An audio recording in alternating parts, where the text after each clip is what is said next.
That's not all. We can't be 100 yards from the finish line in the wind. Quits. What did you do? Drift across. What a way to win. For those best of times with the best of friends, there's nothing quite like Harvey's Bristol Cream. Because one of the nicest ways to show that you care is to serve the best there is. Thanks. Harvey's Bristol Cream Sherry. It's imported. Now for skin softening bath, the makers of fabulous Vaseline Intensive Care Lotion present Vaseline Intensive Care Bath Beads, the skin softener. Sprinkle in and bath water becomes moisture-giving lotion. No bath oil ring. One bath, skin responds. Dryness is gone. Vaseline Intensive Care Bath Beads, the skin softener. For extra dry skin, try bath oil.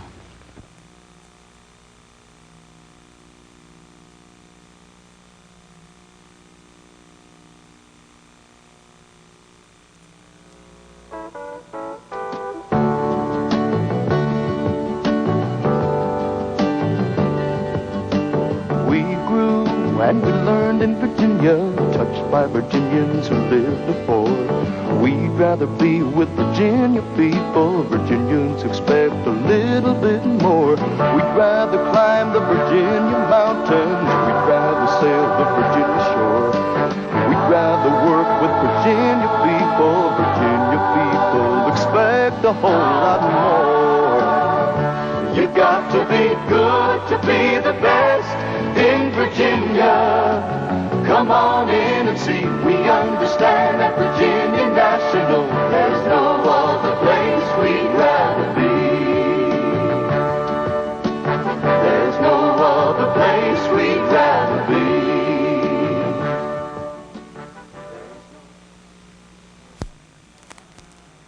News 4 Washington presents a special Decision 72 report. Now here is Jim Vance. Good afternoon. The turnout here in the Washington area for today's election is unexpectedly quite heavy. The major drawing card, of course, is the presidential contest. Here in the District of Columbia, there is only one other issue, and that's the D.C. delegate race. Walter Fauntroy is expected to win that easily. In Maryland's 4th Congressional District, it's a toss-up between Marjorie Holt and Werner Fornos. Incumbent Larry Hogan is expected to win handily in the 5th District. Goodloe Byron is expected to make a good showing in the 6th. And in Maryland's 8th District, incumbent Gilbert Goody shouldn't have much of a problem with Joseph Anastasi. In Virginia's 8th District, it looks like a close race between Robert Horan and Stanford Paris. In Virginia's 10th District, Joel Broyhill is expected to win easily. And of course, there's the still uncertain contest for the Senate between incumbent William Spong and William Scott. Glenn Rinker and I and the entire News 4 team will be here throughout the evening to let you know what's happening, where, and why, beginning with News 4 Washington at 6 o'clock. We should hope to bring your lovely... I'm Fred Flintstone, the world's funniest looking authority on kids. You mothers know some kids eat all the good things you give them and some kids don't. If your child's a fussy eater, Flintstones vitamins can help you give him vitamins he may be missing. Flintstones, from the makers of One-A-Day, the world's most trusted vitamins, are naturally sweetened in flavors and shapes kids like. Because a kid's vitamin product can't help if your kids won't eat it.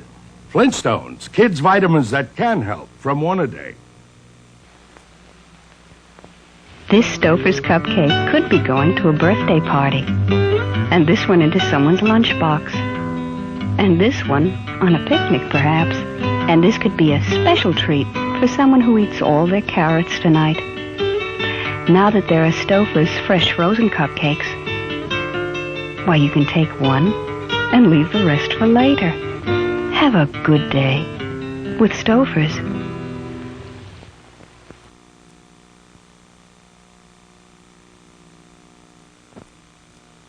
Want to watch me practice Shiseido?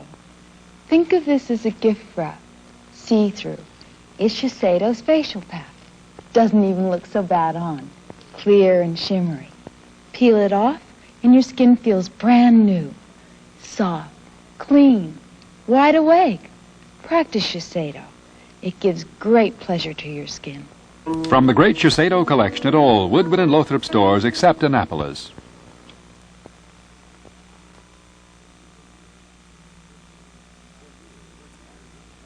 For years, margarines have been claiming to have captured the taste of butter. and coming close, but not close enough. One margarine, Mazola, has found a way to get even closer to butter flavor and still give you the goodness of golden corn oil. We've taken flavor, just good flavor from real butter, and used it in our margarine.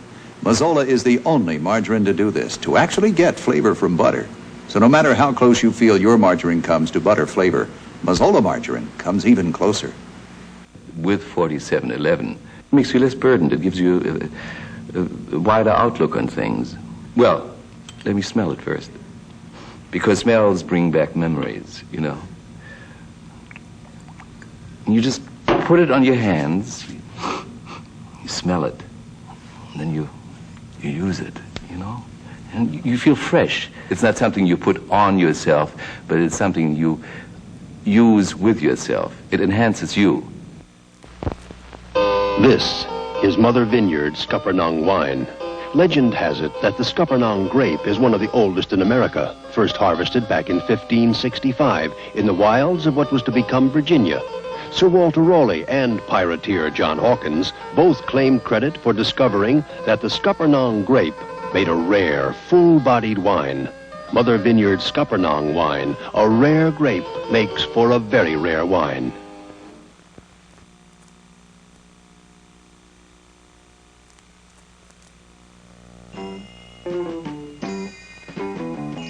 Fantastic! Dirt just disappears, like that. No bucket, no water, no mess. Fantastic, so powerful, even grease and grime are gone, like that. On almost any dirt, anywhere. Fantastic cleans on contact, like that. Fantastic. Nature loads grains with goodness. Then man often throws a good bit away by not using the whole grain. Many breakfast cereals don't use all the natural bran parts. Many don't use the heart, so they add man-made nutrients. But spoon-sized shredded wheat is different. You get all the parts of 100% whole wheat for crunchy, natural goodness in every bite. Spoon-sized shredded wheat. What could be more natural? News 4 Washington presents a special Decision 72 report. Now here is Glenn Rinker. Good afternoon. Voter turnout in the Washington area continues to be heavy. For example, in one Reston area, half the registered voters showed up by mid-afternoon, and the evening crush is still to come. The polls close in Maryland and the district at 8 p.m. and in Virginia at 7 p.m. The incumbent, William Spong, is expected to win the Virginia Senate race, but Scott will be close. In the area congressional races, it's a toss-up in Maryland's new 4th district between Holt and Fornos. Hogan is expected to win in Maryland's 5th district. Byron is favored in a close race in Maryland's 6th. Gilbert Goody is expected to be re-elected in Maryland's 8th. In Virginia, it's a toss-up between Horan and Paris in Virginia's 8th district, and Joel Broyhill is expected to be sent back to the House for his 11th term. News 4 Washington will have complete election coverage starting at 6 p.m., including live reports from 5 key campaign headquarters. Here are testimonials from some real A&P WEO shoppers, taken right here in the store, completely unrehearsed. Yeah, I shop around at various stores, but I do find some of the prices here differ quite a bit, and therefore I come back here, keep coming back. What about A&P? I'd rather just serve at A&P than go anyplace else. You would? Yeah. And is it because of the prices? The prices, the people are nicer. Switch to A&P WEO, where economy originates.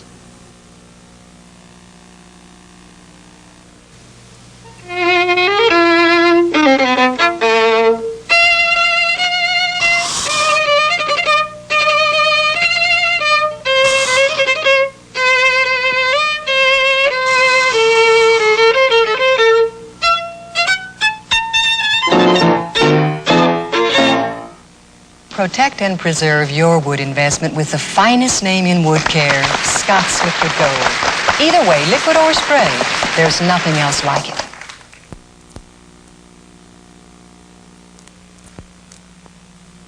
We're 90 miles from the North Magnetic Pole. The Westinghouse 3000-hour super bulb is here to challenge the 3-month-long Arctic night, sundown. Super bulbs are installed in Eskimo homes and locked on for the long Arctic night. At last the sun returns. The bulbs are still burning. The 3,000-hour super bulb conquers the 3-month-long Arctic night. You can be sure if it's Westinghouse. The best of the news is now in the Star and News. Every Sunday, 18 pages of color comics, 2 big sections, all your favorites from the Star, plus all these comic characters from the Daily News, now on Sunday in color. Get 2 sections of color comics in the Sunday Star and Daily News. Funny! Phone 484-3000 for home delivery. Gentlemen, this is Glenn Rinker, 5'9", medium build, about 40 years old. Occupation, news anchorman. This is his partner, Jim Vance, about 6'2", 30 years old, news anchorman. Seen frequenting News 4 Washington at 6, 7, and 11. Both of these men are wanted by metropolitan Washingtonians for what they do when nobody is watching. Lately, they've been seen getting involved in the community, uncovering social reforms, ignoring accepted customs, and communicating with youth. It's suspected that these activities are responsible for making News 4 Washington worth investigation. For further proof of the evidence I've presented here, you keep Rinker and Vance under surveillance and see what we mean. Okay, 1, 2, Glenn. Good evening. I'm Glenn Rinker. I'm Jim Vance, and this is News 4 Washington.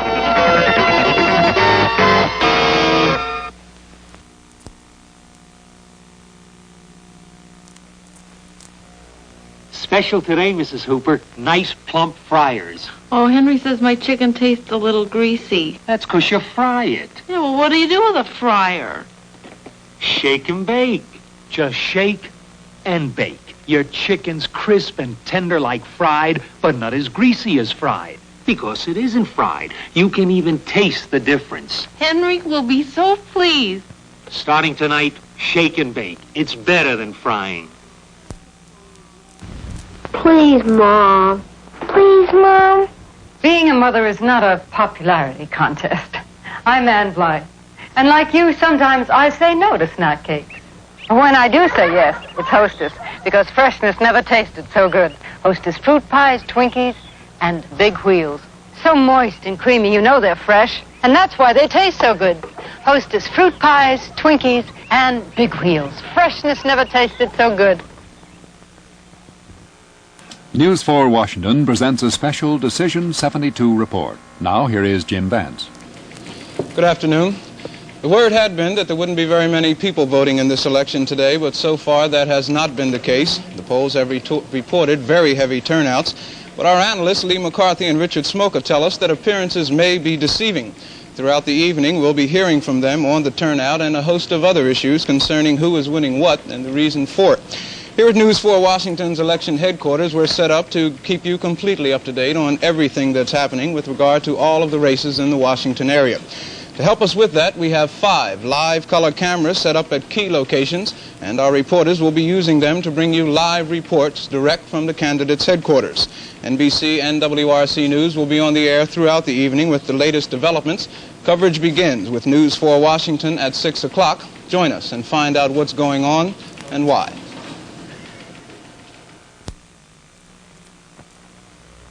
If you suffer from attacks of bronchial asthma, you know tablets, capsules, or liquids take almost 20 minutes to work.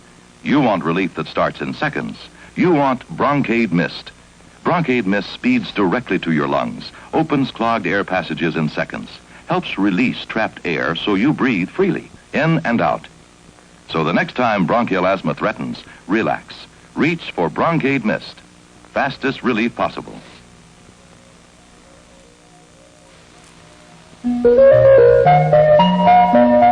During these hectic days of the holiday season, Avon would just like to bring you a pleasant reminder. Shopping with your Avon lady is easy, relaxed, unhurried, uncrowded, and very friendly. Greetings from your Avon lady.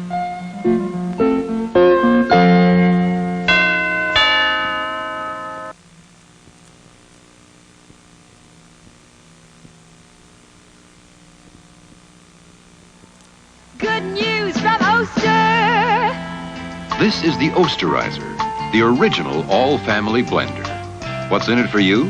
Well, there's mixed drinks, chocolate shakes, ham and macaroni bakes, cheese dip, Swiss fondue, sauce for Western barbecue, hot and spicy apple bread, peanut butter, sandwich spread, sauce with wine, sauce with mustard, chiffon pies and pies of custard, Spanish rice, guacamole, tempting entrees, casserole, pancakes, German, French potato, marmalade and soup, tomato, cranberry mold, salad of gold, frosting, dreamy, buttery, creamy, apricot whip, Roquefort dip, balls of rum, pudding plum, mayonnaise, béarnaise, hollandaise, Swiss goulash, by gosh, gingerbread, by ginger, gazpacho, olé! The secret of these happy blends? Controlled cycle blending. Precision control of a wide range of speeds. That's Osterizer Spin Cookery. Opens at both ends for easy emptying and cleaning. There's an Osterizer model for everyone at better stores everywhere. Give it a whirl. Toys are us. The world's biggest toy store. Toys are us.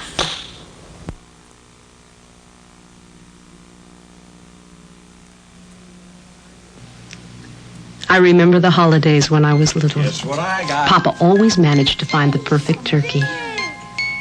We'd spend the whole day before making spicy stuffing and homemade pies. That smells good. And then Mama would send me to the store to get the Ocean Spray cranberry sauce. Because Ocean Spray was the best. And because Mama always said the holidays wouldn't be the same without it. Ocean Spray. The holidays still wouldn't be the same without it. Announcing new hope for dry hands. Vaseline Intensive Care Lotion. For hands that feel chapped and rough as a dried, lifeless leaf.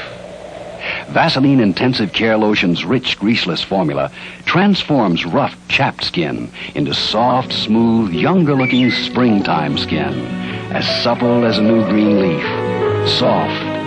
Vaseline Intensive Care Lotion. New hope for dry hands. Hey, this isn't Alpo. Honey, it's just like Alpo, only cheaper. Read the ingredients. Meat byproducts, soybean meal, cracked barley, that's cereal. Now check Alpo. Beef chunks and meat byproducts with all the vitamins and minerals needed for a complete and balanced diet. And not a speck of cereal. Baby, from now on it's Alpo for you. Doesn't your dog deserve Alpo? The longer your hair, the more you need Tame. Tame Cream Rinse. Tame makes short work of long hair. First, it removes the meanest snarls and tangles. Second, your comb glides without splitting ends. See how smooth it combs? Third, it smooths away flyaways and frizzies. Fourth, leaves hair feeling fuller, thicker. Tame Cream Rinse, made like a conditioner to make short work of long hair.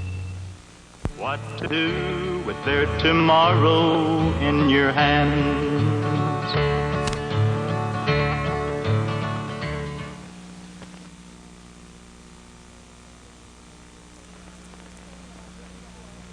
The thing that I really feel the strongest about is the open land. It's refreshing to be walking along and just have a field of wildflowers here and a patch of untouched woods there. And it's nice to be able to walk to get to anywhere you want to go. And it's a delightful walk on the way. Columbia, with as many different places to live as there are different kinds of people. Columbia, Maryland. 3 kids. 3 peanut butters loaded with nutritious protein. But this one, Skippy, has more good peanut flavor than the other 2. That's because Skippy consistently uses more and better peanuts. Nothing but choice U.S. grade #1 peanuts. Not to mention that Skippy's made by a very special process. 3 kids, 1 peanut butter. Skippy, more good peanut flavor. Voters are going to the polls in heavy numbers in the Washington area and around the nation. Jim? We'll have reports on that and a first look at all of the elections in our area coming up on News 4 Washington. John Dancy. Hail to this year's graduating class as they leave the soft, comfortable world of diapers and stand now proud in training pants. Is it a harsh, hard world they face? No. for they are prepared with Soft Weave, the soft bathroom tissue whose touch is always tender. Soft Weave, a special degree in softness. Our family's been making Vermont cheese for 6 generations, so our women keep mighty busy thinking of new cheese dishes. Well, sir, lots of those dishes we make with Muller's macaroni. Muller's goes fine and dandy with just about everything. I expect that's why more folks in this land buy Muller's macaroni than any other kind.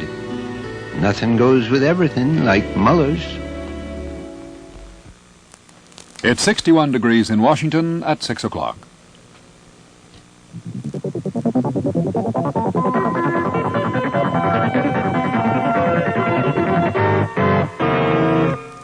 From WRC-TV, your Decision 72 campaign and election headquarters, this is News 4 Washington with Glenn Rinker, Jim Vance, and John Chancellor.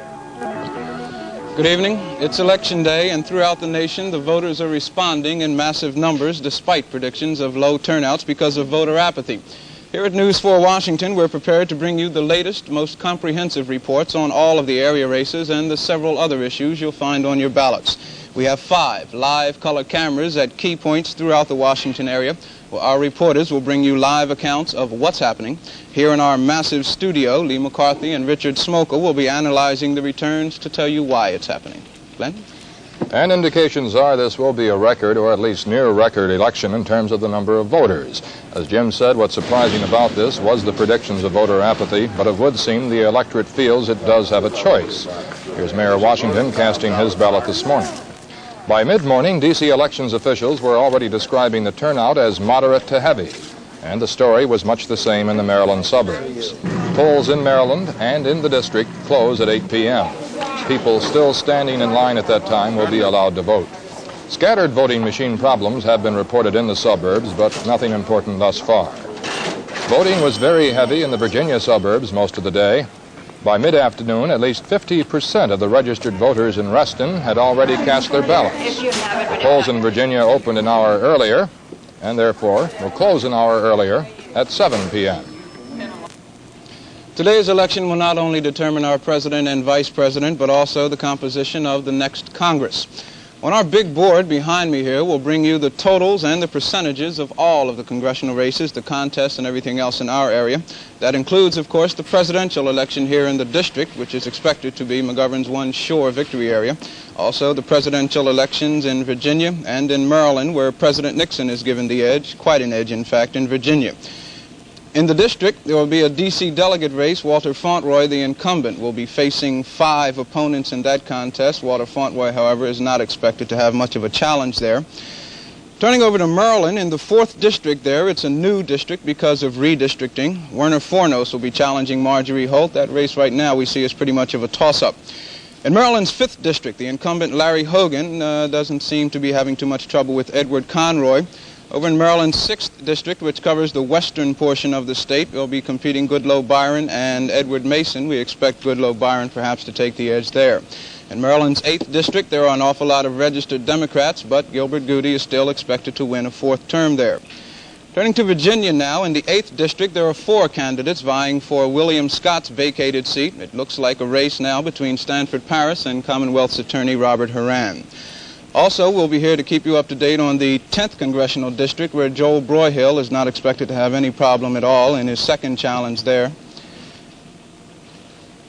We'll also keep you up to date on all of the contests for 1 seat on the Arlington County Board and also for the chairmanship of the Fairfax County Board. There is also a 6-way contest for 3 vacancies on the Montgomery County School Board. We'll have the results of that as the evening wears on also. Glenn? One of the toss-up races is in Maryland's newly redrawn 4th Congressional District, where there is no incumbent. The candidates are Democrat Werner Fornos and Republican Marjorie Holt. And we have live cameras at each of their Annapolis headquarters. Here are reports now from Lloyd Siegel and Al Johnson. There has been a considerably heavy vote in the 4th District, which is made up of Anne Arundel County and the southern part of Prince George's County. With me is Marjorie Holt's campaign manager, Rick Pendergast. Rick, what does this mean for Mrs. Holt? Well, I think, first of all, I'd like to say that we're extremely pleased by this turnout. Excuse me, our game plan, which we developed in May and June, emphasized that we had to have a very large turnout for victory. I think we have that turnout now, at least as of 4 o'clock. The figures are very encouraging, and I hope that people will continue to turn out throughout the rest of the evening. But I say, as of now, we're extremely pleased and encouraged. What makes a large turnout important for Marjorie Holt? Well, I think basically it's the fact that this is essentially a Republican year. I think those members that are working for the McGovern ticket or for the Fornos ticket will turn out regardless. All the additional votes that turn out today will essentially be Nixon-Holt votes, and this is what we're looking for. Rick Pendergast, thank you. This is Lloyd Siegel at Holt headquarters, now to Al Johnson at Warner Fornos headquarters. This is the Holiday Inn in Annapolis, and it is here that Democratic candidate Warner Fornos and his supporters will wait and watch for the results for Maryland's 4th Congressional District. It's been a long campaign for Fornos, the 38-year-old former state congressman and state manpower administrator. To get on today's ballot, Fornos defeated 11 Democratic contenders in the May primaries. Not only has a lot of people seen Fornos, but Fornos has seen a lot of people.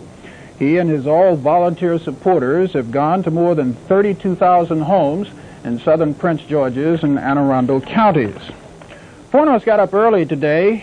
He voted in his hometown, Davidsonville, came to Annapolis, got on a helicopter, and as his campaign workers put it, he landed at just about every major precinct in the district. His campaign workers say Fornos is going to win. They are predicting he will get 52% of the vote in Anne Arundel County and 60% of the vote in Prince George's County. And they say Fornos will make his victory statement right here later tonight. This is Al Johnson at Fornos headquarters in Annapolis, and now back to Glenn Rinker.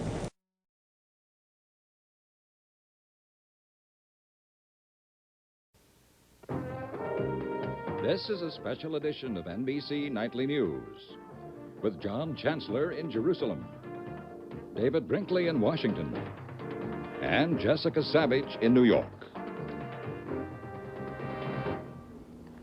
Good evening. Speaking to the Israeli parliament today, President Sadat of Egypt more or less recognized and accepted Israel, saying, quote, "We accept to live with you in just and durable peace and welcome you among us in all sincerity and safety." Then he restated the Arab world's basic demands, that Israel give up all the land it took in 1967 and accept a Palestinian state. Our program is an hour long this evening to bring you full reports on this and on all the rest of it. Jessica? And our coverage tonight will include reaction from Arab nations on the Sadat visit to Israel, what the White House has to say about it, an interview with former Secretary of State Kissinger, and what the latest developments in the Middle East mean here in the United States. But first, here is John Chancellor at the Knesset in Jerusalem. Good evening from the Israeli parliament in Jerusalem. Anwar Sadat, the president of Egypt, said he was coming here to give the facts in the Middle East as he saw them, and he did that today. Menachem Begin, the prime minister of Israel, then got up to give the facts as he saw them, and he did. When it was over, the two sides seemed as apart as ever. There may be something going on in their private talks, but that wasn't indicated in their public statements today. Nevertheless, there was enormous symbolism in Sadat's arrival here this afternoon. The flag of the Arab Republic of Egypt was raised next to the Israeli flag. And then Sadat, who decided in 1973 to go to war with Israel, laid a wreath on a memorial to Israeli war dead, many of whom died in wars with Egypt. After that, it was into the parliament chamber for the speeches.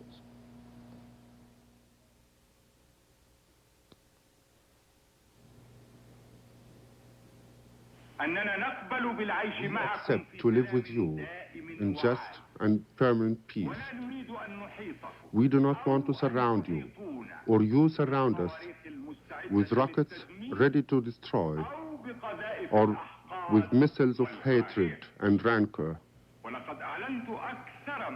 I have announced more than once that Israel has become an established fact recognized by the whole world. And what is peace for Israel? The answer is that Israel should live within its borders, along with its Arab neighbors, in peace and in security, and under all guarantees that may be acceptable to it, that the other party may also obtain. And there are facts that we must face with all clarity and courage. There is Arab land that Israel has occupied and still occupies. And we insist that on full withdrawal from all this land, including Arab Jerusalem. In all truth, I tell you, peace cannot be realized without the Palestinians, and it is a great error nobody would realize if we try to overlook or push aside this fact. If you have found the legal and moral justification to establish your own homeland on land that's not entirely yours, you should be able to understand the insistence of the Palestinian people to set up their land once again on their own land. I have come to you with open heart and open mind, and I have opted to give this push to all international efforts exerted on behalf of peace. I have opted to present you and amongst you with all facts, objective facts, not to maneuver, nor to score some points in this round, but rather that we, both of us, may win the greatest and the most dangerous battle in modern history, the battle for permanent and just peace.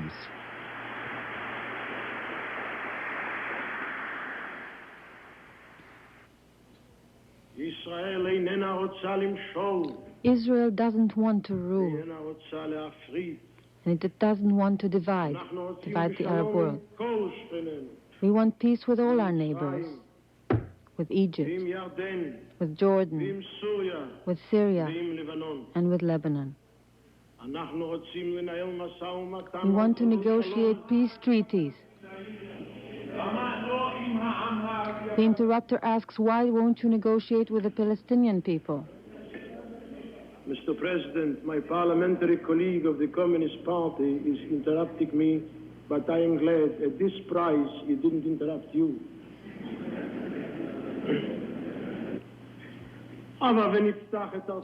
Let us open up our countries to free passage. You come to us, and we shall visit you. Today I am prepared to announce, Mr. Chairman, that our country is open to the citizens of Egypt. And this invitation is unconditional on our part.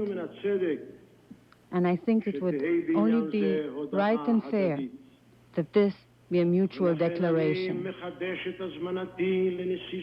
And therefore I renew my invitation to the President of Syria to follow your example, Mr. President, and to come to us to negotiate peace between Israel and Syria, and to sign a peace treaty between us. There was public inflexibility in those speeches, but there had been several hours of private talks, some today, some tonight, and possibly some tomorrow. After today's midday talks, Begin said cautiously, "We are discussing mutual proposals and will continue tonight." And this program will continue in a moment with reaction to today's speeches.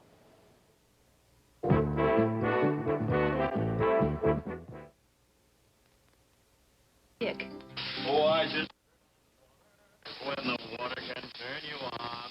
I turned on my neighbor Louise. Now she turns on all by herself. The shower was such my water. Kick is the power of your sweet butt. Hey, I turned on my mom. Why just turn on water when the water can turn you on? Turn on a friend with the shower massage by Waterpik. America, you've been changing. Coming, going, changing, growing. The things that make up life. Why is Bank AmeriCard becoming Visa? To keep up with you. You're traveling, you're moving, you're taking more from life. Today, you need money that's good around the corner, all across America, and in 117 countries around the world. That's why Bank AmeriCard is becoming Visa, the most widely recognized card in the world. Visa, we're keeping up with you.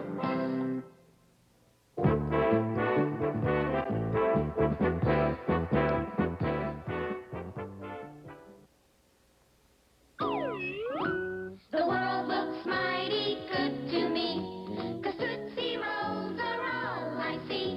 Whatever it is I think I see becomes a Tootsie Roll to me. Tootsie Roll, how I want your chocolatey chew. Tootsie Roll, I think I'm in love with you. Whatever it is I think I see becomes a Tootsie Roll to me. In the era of energy engineering, Lincoln Mercury introduces the Zephyr four-door wagon. Zephyr wagons, energy engineered for mileage, 19 city, 29 highway. That beats Valari and Aspen's best rating by 2 miles city, 4 miles highway. Energy engineered for space, cargo space rated 4 cubic feet bigger than Valari or Aspen. Mercury Zephyr, for mileage and space, it's like no wagon we've ever offered. This afternoon, there was a solemn occasion when Sadat visited the monument called Yad Vashem, a memorial to the 6 million Jews who died in the Nazi period. Garrett Utley was there. The visit to the Yad Vashem Memorial was for Israelis one of the most significant parts of Sadat's trip. The memorial is dedicated to the 6 million Jews who died at the hands of the Nazis. The Holocaust, which Israelis say is a major justification for the existence of Israel. Sadat was accompanied by Gideon Hausner, who prosecuted Adolf Eichmann, one of the most notorious Nazis, and by Prime Minister Begin, many of whose relatives were killed. Here, too, there was heavy armed protection. One purpose of the Yad Vashem Memorial is to gather material on all Jews who fought and rebelled against the Nazi enemy, and above all, those who lost their lives. Also to keep alive the memory of them, of their communities, organizations, and institutions which were destroyed because they were Jewish. In the section called the Tent of Remembrance, Sadat also saw the eternal light, which burns continuously to remind the living of the Jews who were systematically exterminated. There are other reminders, too.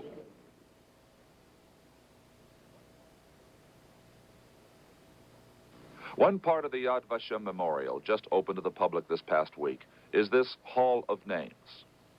These files contain the names of the known victims, collected from relatives who survived. After the tour, which lasted about an hour, President Sadat signed the museum's guest book. He wrote, "May God guide our steps towards peace. Let us end all suffering for mankind." President Sadat says a major reason for his visit to Israel is to try to break down the walls of mistrust between Arabs and Israelis. It's not going to be easy. But by coming to this memorial today, Mr. Sadat made a gesture, an important gesture to the Israeli people. He didn't have to come here, but he did. Garrett Utley, NBC News at the Yad Vashem Memorial in Jerusalem. The feeling here is that if something is going to come out of the Sadat visit, it will be decided in the private talks which are going on and not in the public speeches. Tonight, there was no state dinner at Sadat's request. He wanted and got a working dinner. Tomorrow, there'll be a joint press conference, and we may learn something there. David and Jessica will have more news in a moment.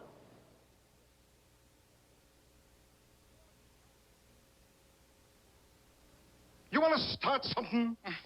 Darling, you want to start something. You want to start something? Start using Rayovac heavy-duty supercells. Better than ordinary batteries, because the long life formula keeps going long after ordinary batteries are dead. Can last more than 2 times longer. The life chart proves it. So if you want to start something, start using Rayovac heavy-duty supercells. Get something started with Rayovac. Butterball presents The spirits of the first turkey lovers. Dost thou smell turkey? 'Tis beautiful. Thou cannot judge turkey by the beauty of its skin. Indeed, it could be dry. But this is the Butterball turkey. Always plump and juicy because it's deep basted where hand basting can't reach. Look how juicy. Thou never served so juicy a bird. Thou never brought home a butterball. Butterball, plump and juicy is thy name.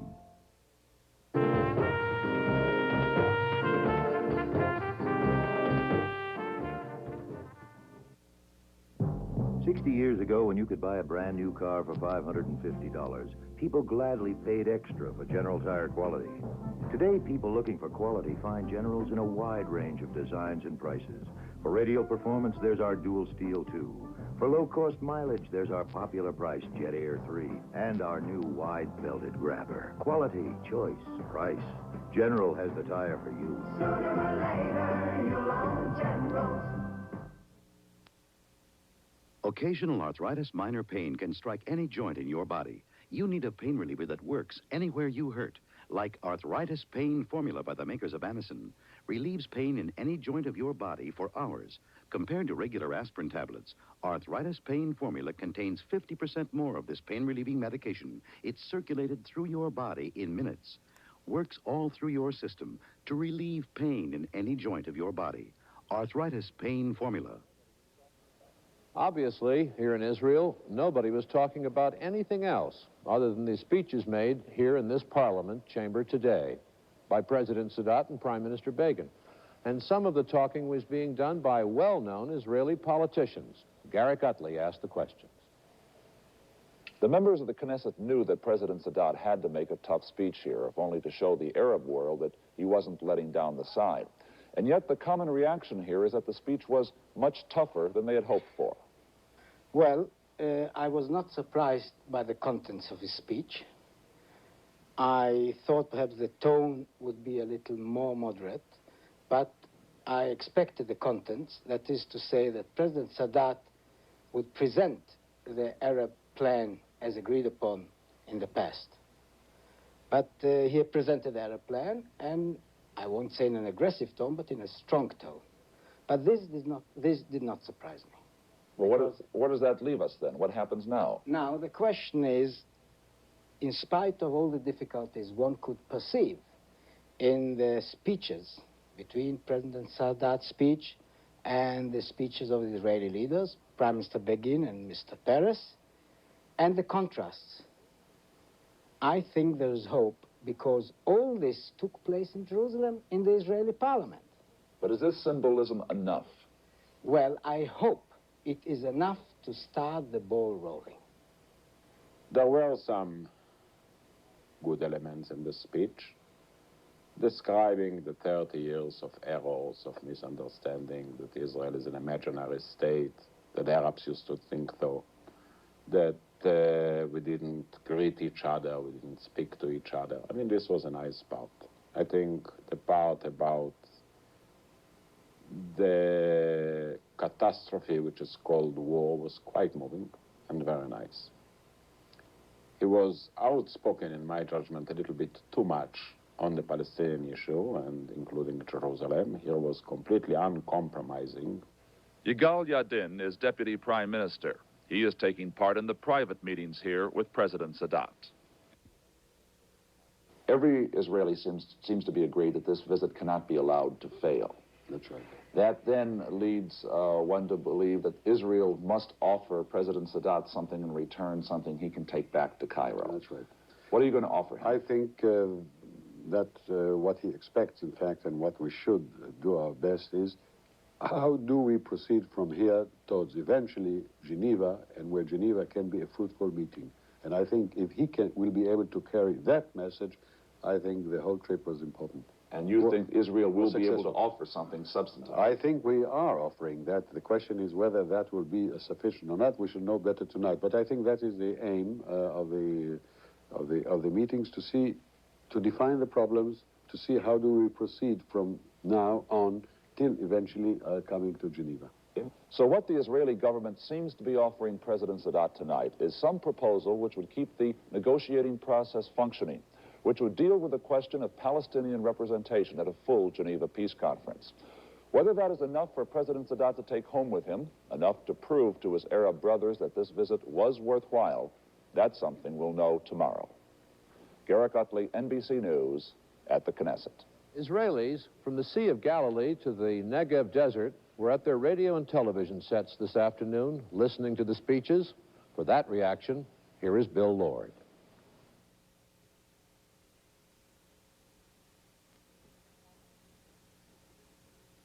Israelis are following his every move in the news media, and more, they are calling Sadat's visit the key to peace in the Middle East.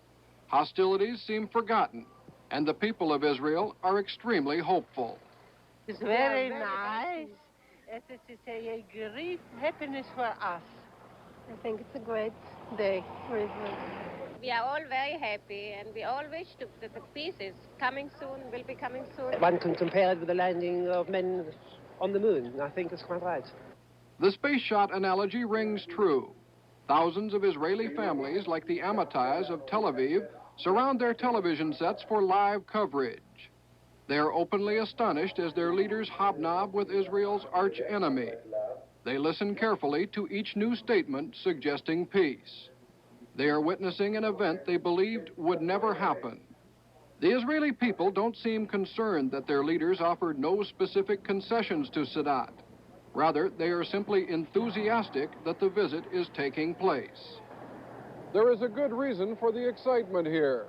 The Israelis have been at war for nearly 30 years with their Arab neighbors, and now they believe there is at least a small chance for peace in the Middle East. Bill Lord, NBC News, Tel Aviv. And we'll be back with the reaction of the Arab world to what Sadat had to say to the Israeli parliament in just a moment. Last year, General Motors redesigned its full-size cars to help conserve our natural resources. They became some of the best-selling new cars in GM history. This year, GM introduces its second wave of cars in an all-new size.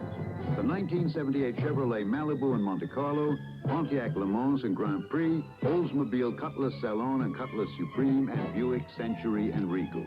While these cars are trimmer outside than last year, both sedans and coupes offer more headroom, legroom, and rear seat knee room. There's more usable trunk space this year for carrying things.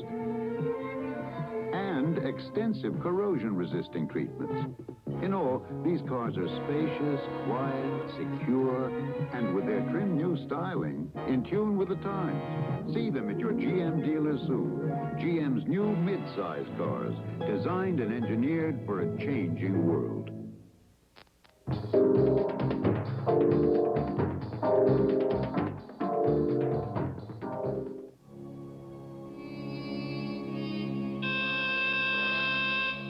The fire alarm. I don't smell anything. Doesn't matter. Come on.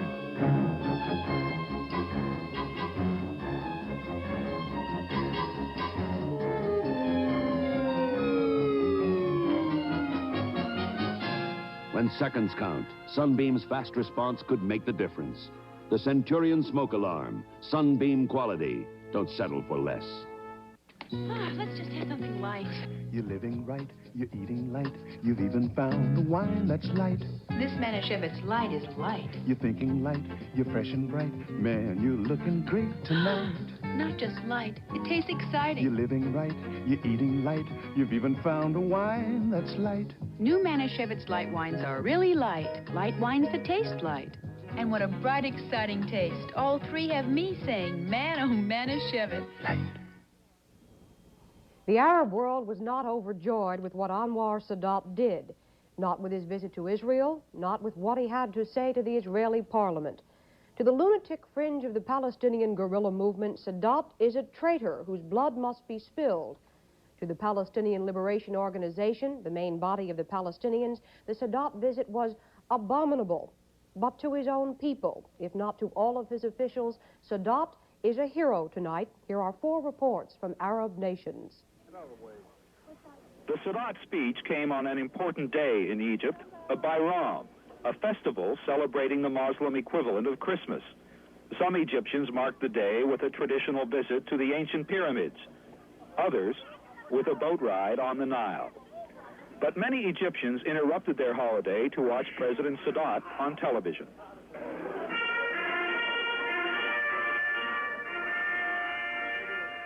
For the people in this cafe, it was their first look at Israeli leaders like Menachem Begin and Moshe Dayan.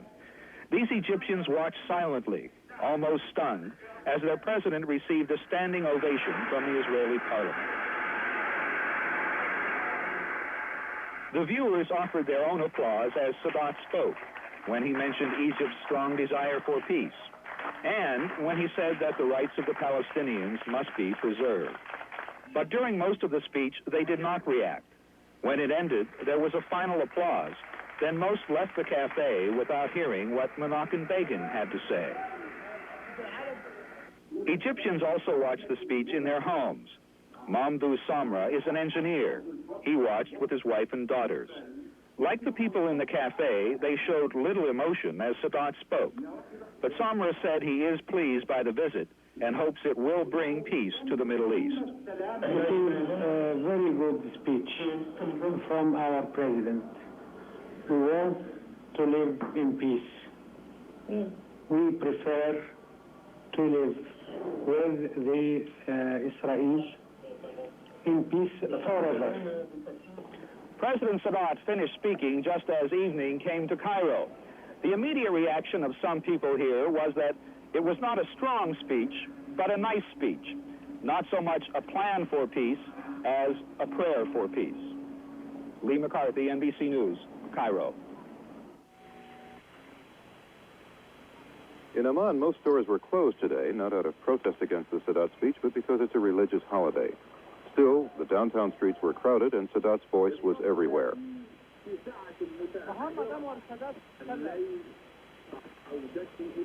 Jordanians in general are pleased that Sadat is in Jerusalem, speaking in the Knesset. Taxi drivers and barbers and small businessmen here thought he did well, stating the Arab viewpoint, and that Begin was somewhat less effective. Nobody believes there was a breakthrough in today's speeches, but nobody believes this is the end of the process of trying. Officially, the reaction is not in. King Hussein is in the southern resort of Aqaba. A spokesman for the palace says he has no information on the king's reaction to Prime Minister Begin's invitation to Jerusalem. This evening, it was expected that King Hussein will have a response, but he is not going to rush to comment. He has a big stake in the gamble being taken by President Sadat, and he is not going to say anything that would jeopardize his standing in the Arab world, or perhaps more importantly, his special friendly-enemy relationship with Israel. Steve Delaney, NBC News, Amman. The Palestinian Liberation Organization today rejected Sadat's speech in advance. One official said the PLO no longer considers the Egyptian president a spokesman for the Arab cause. The PLO chairman, Yasser Arafat, appeared to avoid any final break with Sadat. Arafat was mobbed when he visited a Palestinian cemetery on this Muslim holy day. Arafat downplayed the importance of Sadat's trip, saying no such visit could affect the outcome of the Palestinian struggle. These are difficult times we are passing through, he said, but he added that he and his people are accustomed to difficult times. Arafat mentioned Sadat by name only once. His criticism was harsh but indirect. So, in spite of all the emotion, Arafat was surprisingly moderate today. He didn't even mention President Sadat's speech to the Israeli parliament, and in fact appeared to be carefully keeping his options open. David Burrington, NBC News, Beirut. The Syrian man in the street did not seem to have an overwhelming interest in Sadat's speech today. There were only a few scattered groups listening to radios. What they heard Sadat say is not likely to upset them or their leader. Sadat's insistence on Israeli withdrawal from the occupied territories and creation of a Palestinian state are the same demands the Syrians have made in return for a peace settlement. As one government official here put it, there was nothing new. There was one anti-Sadat demonstration Sunday, which began after morning prayers at the mosque. The demonstrators took up a chant calling Sadat an enemy of God because of his visit to Israel and the Holy City. They marched into downtown Damascus, but failed to draw much of a following. A short time later, they disbanded. Perhaps the key to the reaction here will be whether, in the end, Syria interprets Sadat's motives as selfish, seeking to strike a bargain for Egypt at the expense of Arab unity, or genuine in the desire to reach a peace settlement in which all sides, including Israel, must compromise some. Kenley Jones, NBC News, Damascus.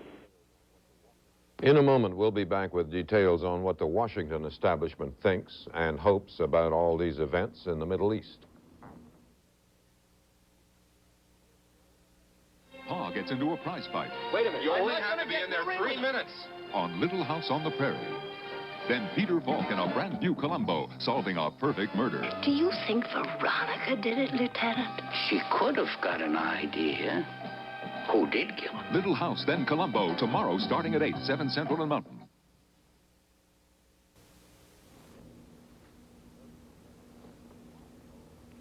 President Carter carefully watched all the speeches on television this morning. Both he and Vice President Mondale had a few words to say. Here's a report from Judy Woodruff at the White House. When the president first learned of the Sadat-Begin meeting, he was surprised. But he has been saying since then, and he did again this morning, that he expected the meeting to be fruitful and to bring the parties closer to a Geneva peace conference. After church, Mr. Carter tried to explain Syrian opposition to the meeting and predicted that opposition may soon disappear. I think it's obvious that President Assad doesn't want to see Syria left out of the future negotiations. They fear that Egypt and Israel will negotiate a bilateral peace agreement to the exclusion of other Arabs.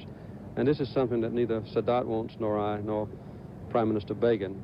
And I think that once this meeting is over, if it is successful, and I pray that it will be, then this threat that the rest of the Arabs see in being abandoned by the strong nation of Egypt will be removed. And you think it will make Geneva more possible? I think so. The president watched the speeches on television, and afterwards the White House issued a short statement saying the speeches were marked by candor and that they contributed to the cause of peace. A little later, after remarks to a Jewish group in Washington, Vice President Mondale warned against expecting too much from the meetings in Jerusalem. It has to be kept in balance. I mean, it is important in its own sense, but it also has to be understood, and I think the parties certainly do, and certainly the remarks reflect that there's a long way between this meeting and total peace in the Middle East. There is so much that remains yet to be done. Despite Mondale's caution, administration officials are known to be encouraged by several things. First, that Begin left the door open for negotiation on all the issues, and second, that Begin, in their view, appeared to be paving the way for significant Israeli concessions on the procedures for getting the Geneva conference underway. Procedures that the Syrians have still not agreed to. Administration officials are known to believe that if the Israelis don't give in on some points, that Sadat's position and the situation in the Middle East could badly deteriorate. Judy Woodruff, NBC News, the White House. And the reaction of ordinary American people appeared to be this. On the whole, they thought it was a good thing. That is, those who thought about it at all or who knew who Anwar Sadat was. Here are 3 reports. Los Angeles, there are always people here on Olvera Street, where the Pueblo of Los Angeles was founded nearly 200 years ago. Did you see the thing on television? No, I didn't see it on television. I heard it on the radio early in the morning. And anything that's going to make for a lasting peace, of course, we're all for it. I think it's beautiful. That means peace in Israel. I wish I would get it over with. And see, I'm afraid of another oil hike, you know. I think it's very interesting. I think it's a good move. I think he's done more to, for one thing, enhance the image of Egypt in the eyes of the world, and particularly mine, than has happened in the last 30 years. I think it's a wonderful move. Oh, muy bueno. Muy bueno. Radical cambio político vive en Medio Oriente. Frank Burkholzer, NBC News, Los Angeles. In Chicago, 60,000 people were on their way to watch the Vikings and Bears play football while Sadat and Begin were speaking in Israel. Did you watch Sadat and Begin this morning? No. Do you know who they are? No. Sadat and Begin. What is Sadat and Begin? I'll tell you what it is. Sadat and Begin? I don't know what that is. Sadat and who? Did you watch Sadat and Begin this morning? See the chief. I don't know from nothing. Other fans were aware of the Sadat-Begin meetings. I think it's a wonderful thing for the world. If everybody would cooperate, I think there could be peace. If Egypt decides to go along with him in the other Arab states, it's a great thing. If they don't, there can be a lot more trouble. But to most Chicago football fans today, the names of players like Payton and Abellini meant a lot more than Sadat and Begin. Bob Kerr, NBC News, Chicago. New York's Lower East Side, gateway to generations of Jewish immigrants. Almost everyone here watched the speeches on television, and generally people liked what the Egyptian president said. I thought it was really good, and I really hope that there can be peace in the Middle East.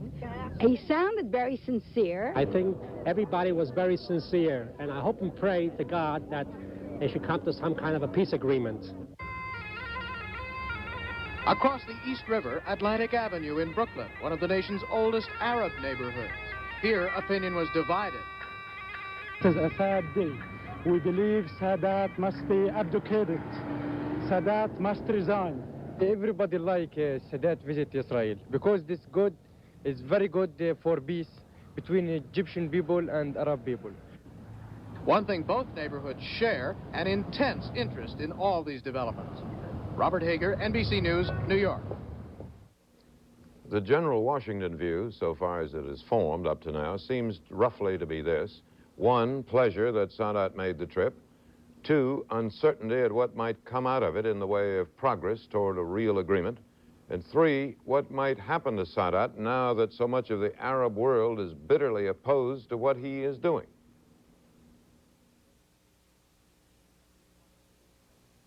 This can't be coffee 'cause it tastes so smooth. They took the bitter taste out. This can't be coffee 'cause it tastes so smooth. How they take the bitter taste out. New Melrose starts with 3 kinds of rich, robust coffees, then blends in roasted grain to take away the bitter edge, so you enjoy a delicious, full-flavored coffee taste. This can't be coffee 'cause it tastes so smooth. Melrose Coffee and Grain Beverage. How they take the bitter taste out. Your coconut cake clobbered mine. What's your secret weapon? I use Baker's Angel Flake coconut. You don't? Do you really taste a difference? Judge for yourself. Tender, moist, more like fresh coconut than mine. People who compare it think Baker's tastes fresher than any other national brand. So don't scrimp. For a winner your family will love. Baker's takes the cake. Baker's Angel Flake coconut, because fresher is better.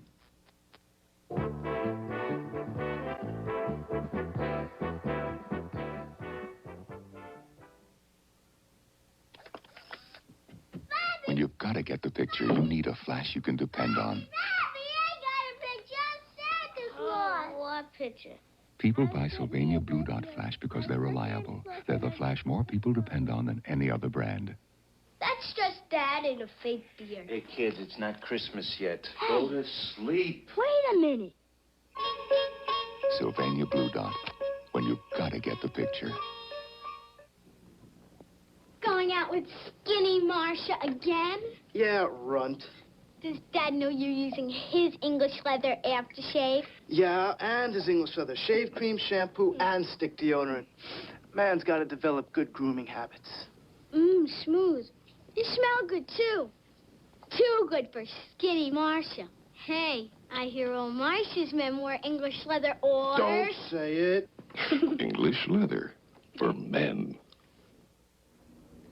The Arab-Israeli conflict, always bloody, always bitter, and often bloody, has continued now for a generation. And until this weekend, there's been no meeting among their leaders. And while there have been some small steps toward agreement from time to time, there has never, in all these years, been anything as striking and dramatic as this. Tom Pettit traces these centuries of unhappy history. At least since biblical times, the land known as Palestine has been fought over with religious, ethnic, and nationalistic fervor by Romans, Turks, Arabs, Jews, Christians, Muslims, Israelis, the British, everybody. Palestine in recent centuries was controlled by Turks, until the early 20th century when the British took over and operated Palestine under a League of Nations mandate. Jews fought a long political and guerrilla war to make it their homeland, their Zion. In 1948, Israel became a state, carved out of Arab Palestine by a United Nations decision. Born May 14, 1948, and the next day, 5 nations, Egypt, Iraq, Lebanon, Syria, and Transjordan, attacked. There's been a state of war ever since, despite truces arranged by the UN. The 1948 war left 700,000 Arab refugees from what had been Israeli Palestine. This was the shape of Israel after the First War and until the Second War. 1956, Egypt seized the Suez Canal. Israel invaded the Sinai. France and Britain invaded. When the UN finally got it stopped, this, for a short time, was the shape of Israel, until it gave back almost all the Egyptian territory captured in the Sinai. But not for long.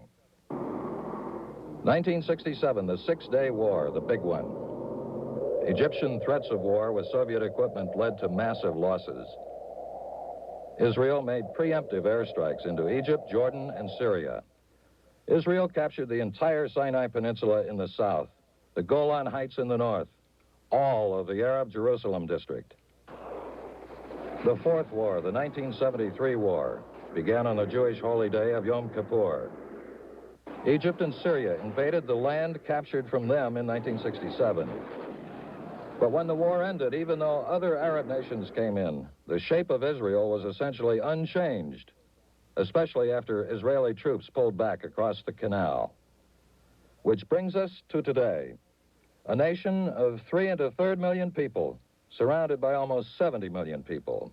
All the ancient animosities over land, religion, and national identity and persecution, all the border skirmishes, the fighting, and the wars have had their price. For Israel, 10,000 killed, 50,000 wounded. Arab countries, 40,000 killed, 100,000 wounded. Tom Pettit, NBC News, Washington.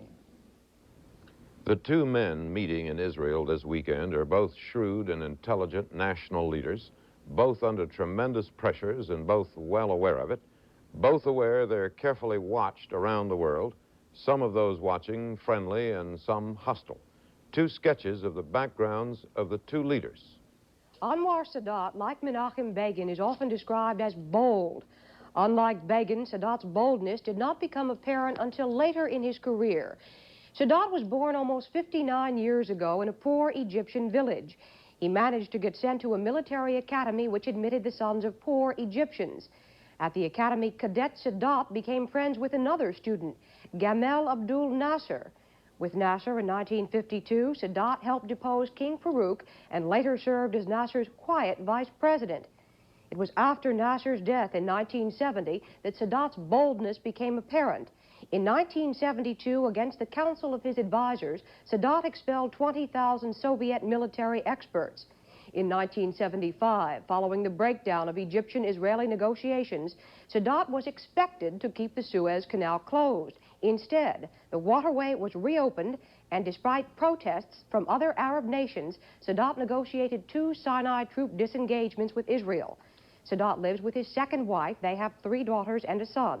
Under Islamic law, Sadat remains married to his first wife as well, and they have 3 daughters.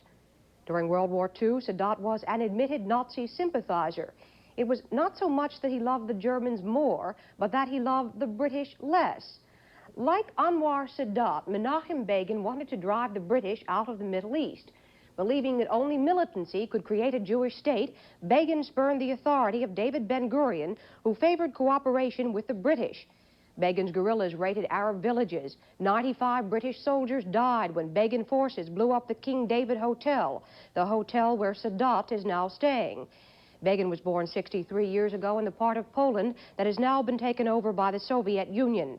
He studied law before World War II, a war in which Begin lost his parents at the hands of the Nazis. He got out of Poland and reached Palestine in 1942. Begin made 9 attempts to head the Israeli government before his right-wing Likud party came to power in May. Begin lives with his wife Elisa and has 2 daughters and a son. The hard-working Begin suffered a heart attack a few months ago. When he became prime minister, Begin pledged to work day and night. And like Sadat, he says he too has been praying for strength in bringing peace to the Middle East. David.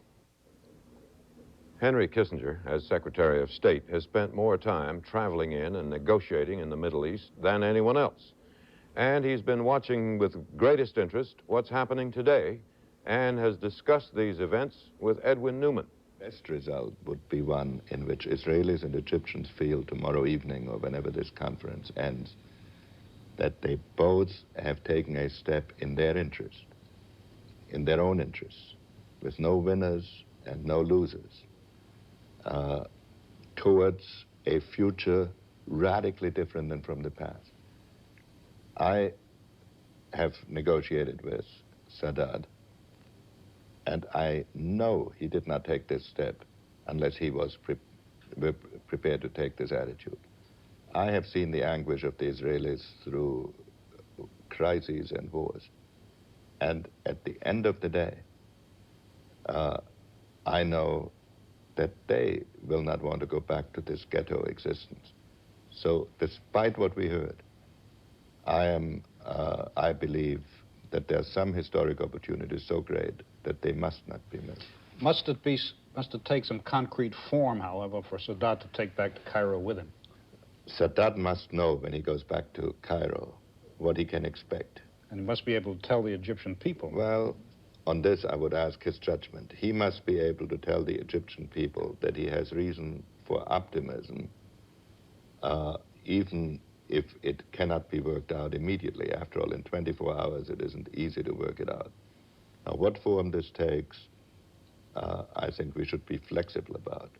And that is up to the parties concerned. What should the United States be doing in all of this, Dr. Kissinger? I think the United States should not substitute its own judgment as to the best settlement for that of the parties concerned when for the first time in 30 years the parties are talking directly. Whether this is approached in stages or in an overall settlement. Who moves first, which particular conference negotiates it. This we should now wait to see what the judgment of Sadat and the Israeli cabinet is, assuming they come to an agreement. And whatever it is, we should then create the diplomatic framework to help bring it about and not argue with the outcome. Well, Mr. Carter said today that it was possible that peace had not been achieved earlier, or so far, in the Middle East because the leaders there and in the United States had not been, as he put it, aggressive enough in their diplomacy and had lagged behind the yearnings of the common people. Well, I think the record of what has been done in the past in terms of investment of effort and dedication is well known. I think the American people should not engage in essentially political debates about who deserves the credit. If there is peace in the Middle East, it will be to the benefit of all Americans. And I don't think that the president would want to, on further consideration, pursue this debate. What is it about Sadat, Dr. Kissinger? What is it in his personality that would dispose him to do the kind of thing today, stand up in front of the Israeli parliament and say, in effect, God sent me here. God has charged me with making peace. Well, I have to say that I did not understand Sadat myself. When he first came to power until the 1973 war, I did not take him for a great figure. I began to pay great attention to him when, during a war which he had started, he nevertheless always kept in mind the necessities of peace. I believe here is a man who has seen the suffering of his people. I've eaten many meals with him and his family, and I know what he has suffered as a result of seeing casualties and destruction and poverty. And he wants to leave his office, having made a breakthrough towards a world in which there is not a war every few years and in which the economic level can be raised. And he has the tremendous courage to face the fundamentals. Thank you, Dr. Kissinger. Our diplomatic correspondent, Richard Valeriani, is at the White House, or at the State Department. Dick, what comments or thoughts or reflections have you heard over there today? Well, the people around here are very cautious, David. As a matter of fact, nobody is saying much publicly at all. One official who was going to be on the Today program tomorrow morning has canceled out. They say they want to study the text of the two speeches, but more important, they really don't know what's going on behind the scenes yet, what's going on in the private meetings between Begin and Sadat. Until they get some indication of what's happening there, they're just biding their time, watching and waiting. Well, I suppose we're all waiting to hear that. Is there any concern there about what might happen if Sadat goes back to Cairo without bringing much with him? I won't say empty-handed, but with no hard concessions? Well, there is concern about what might happen if that occurs, but the feeling here is that he will get something. Certainly, he will get at least a good idea of what the Israelis are prepared to do in the way of peace. And that even that may be enough. But I don't think anybody expects any really hard concessions initially. Fine, Dick. Thanks very much. We'll be back with more news in a moment.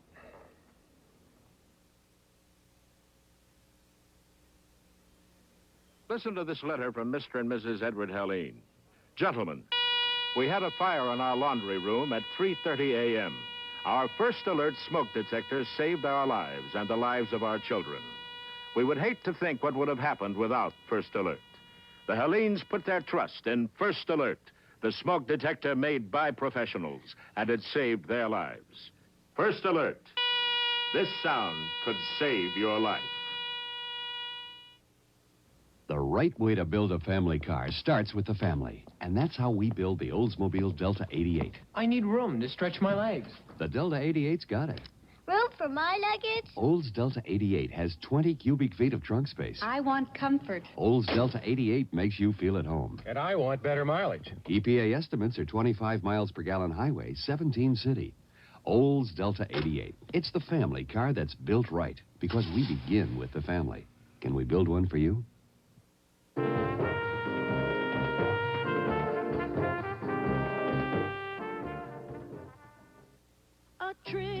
A Triscuit, delicious whole wheat Triscuit. Harry, have these. They're good for you. They go with everything you like. Boy, Ma, Triscuits with grilled cheese.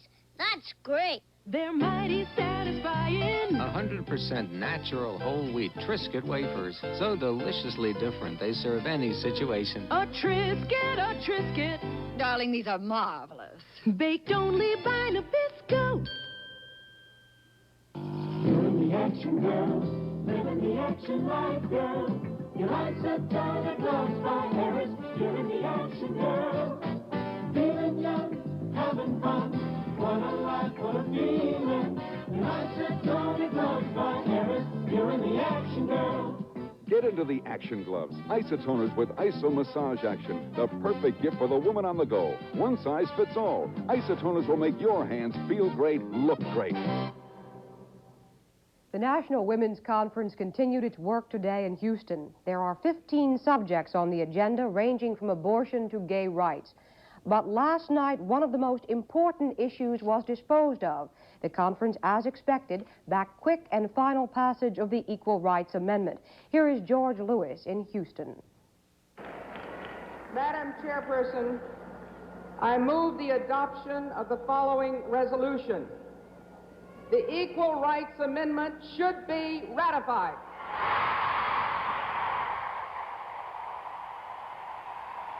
This, more than any other issue, has dominated the Women's Conference.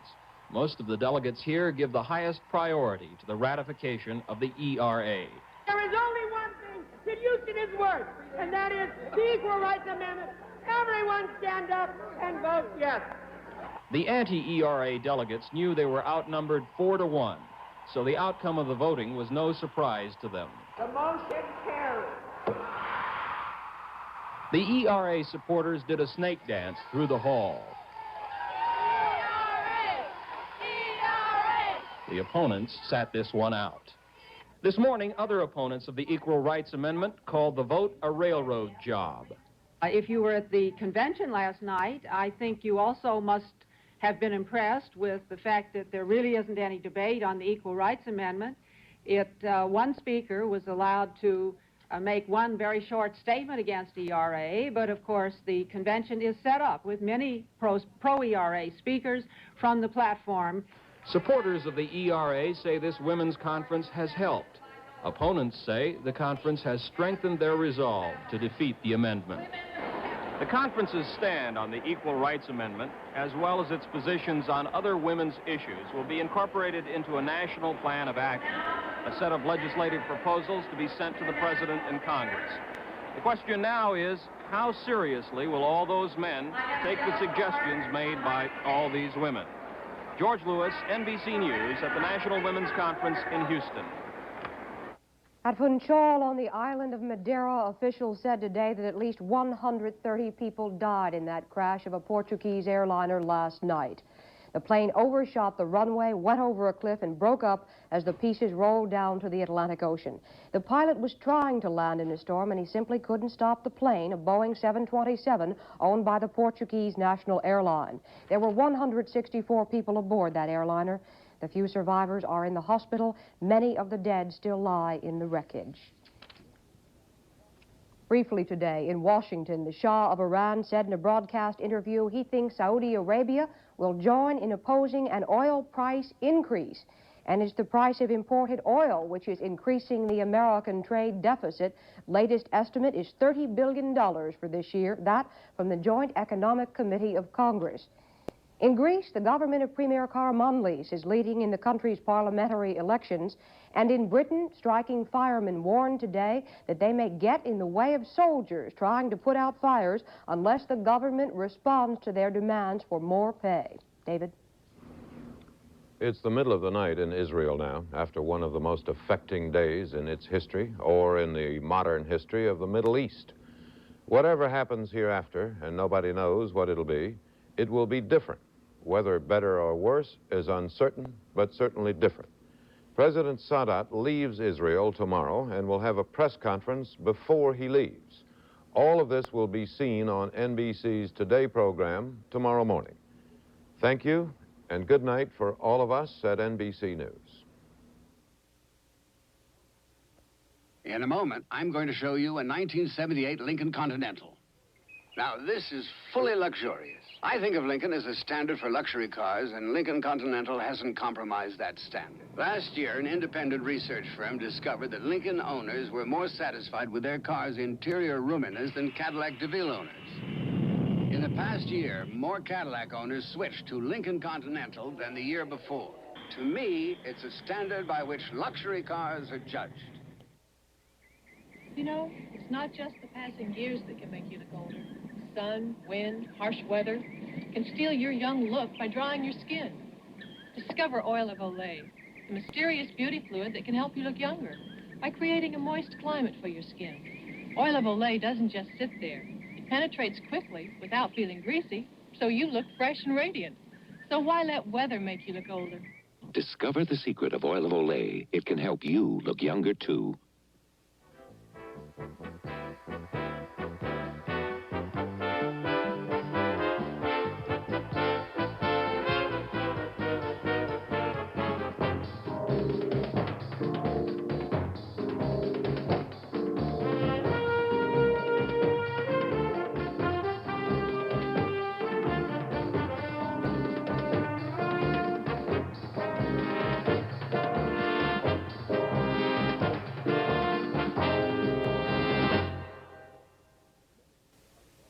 Memories of Elvis. Now the greatest of all tributes to the greatest of all rock stars. For 3 hours, an NBC big event recaptures the man and his magic, with Anne Margaret recalling their long friendship. Memories of Elvis, tonight at 8, 7 Central, right after the Mouseketeers in Disney World on NBC.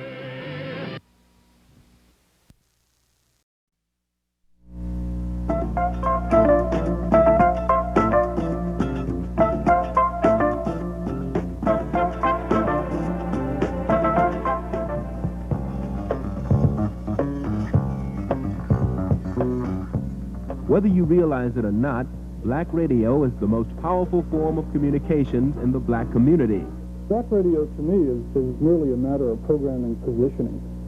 I like to think that any radio station that we're involved in, certainly in this company, we want to make a class radio station. We want to make a radio station that is a good, definitive, easy to listen to sound. And then after that, the positioning as a black station comes secondarily. It took me a long time to be black. All my life I've been a Negro, you see. And it took a while to become black. And now that I'm black and proud, I still want to keep my soul. So I feel that it's more, I like the word soul radio better than I do black radio. Different people define black radio at different times. Howard University is usually credited with being the only black radio station in Washington, D.C. because we're the only black-owned radio station in Washington, D.C. Today, programming policies at black radio stations have been called into question. In the first of a two-part special, Harambe will examine the dynamics of black radio.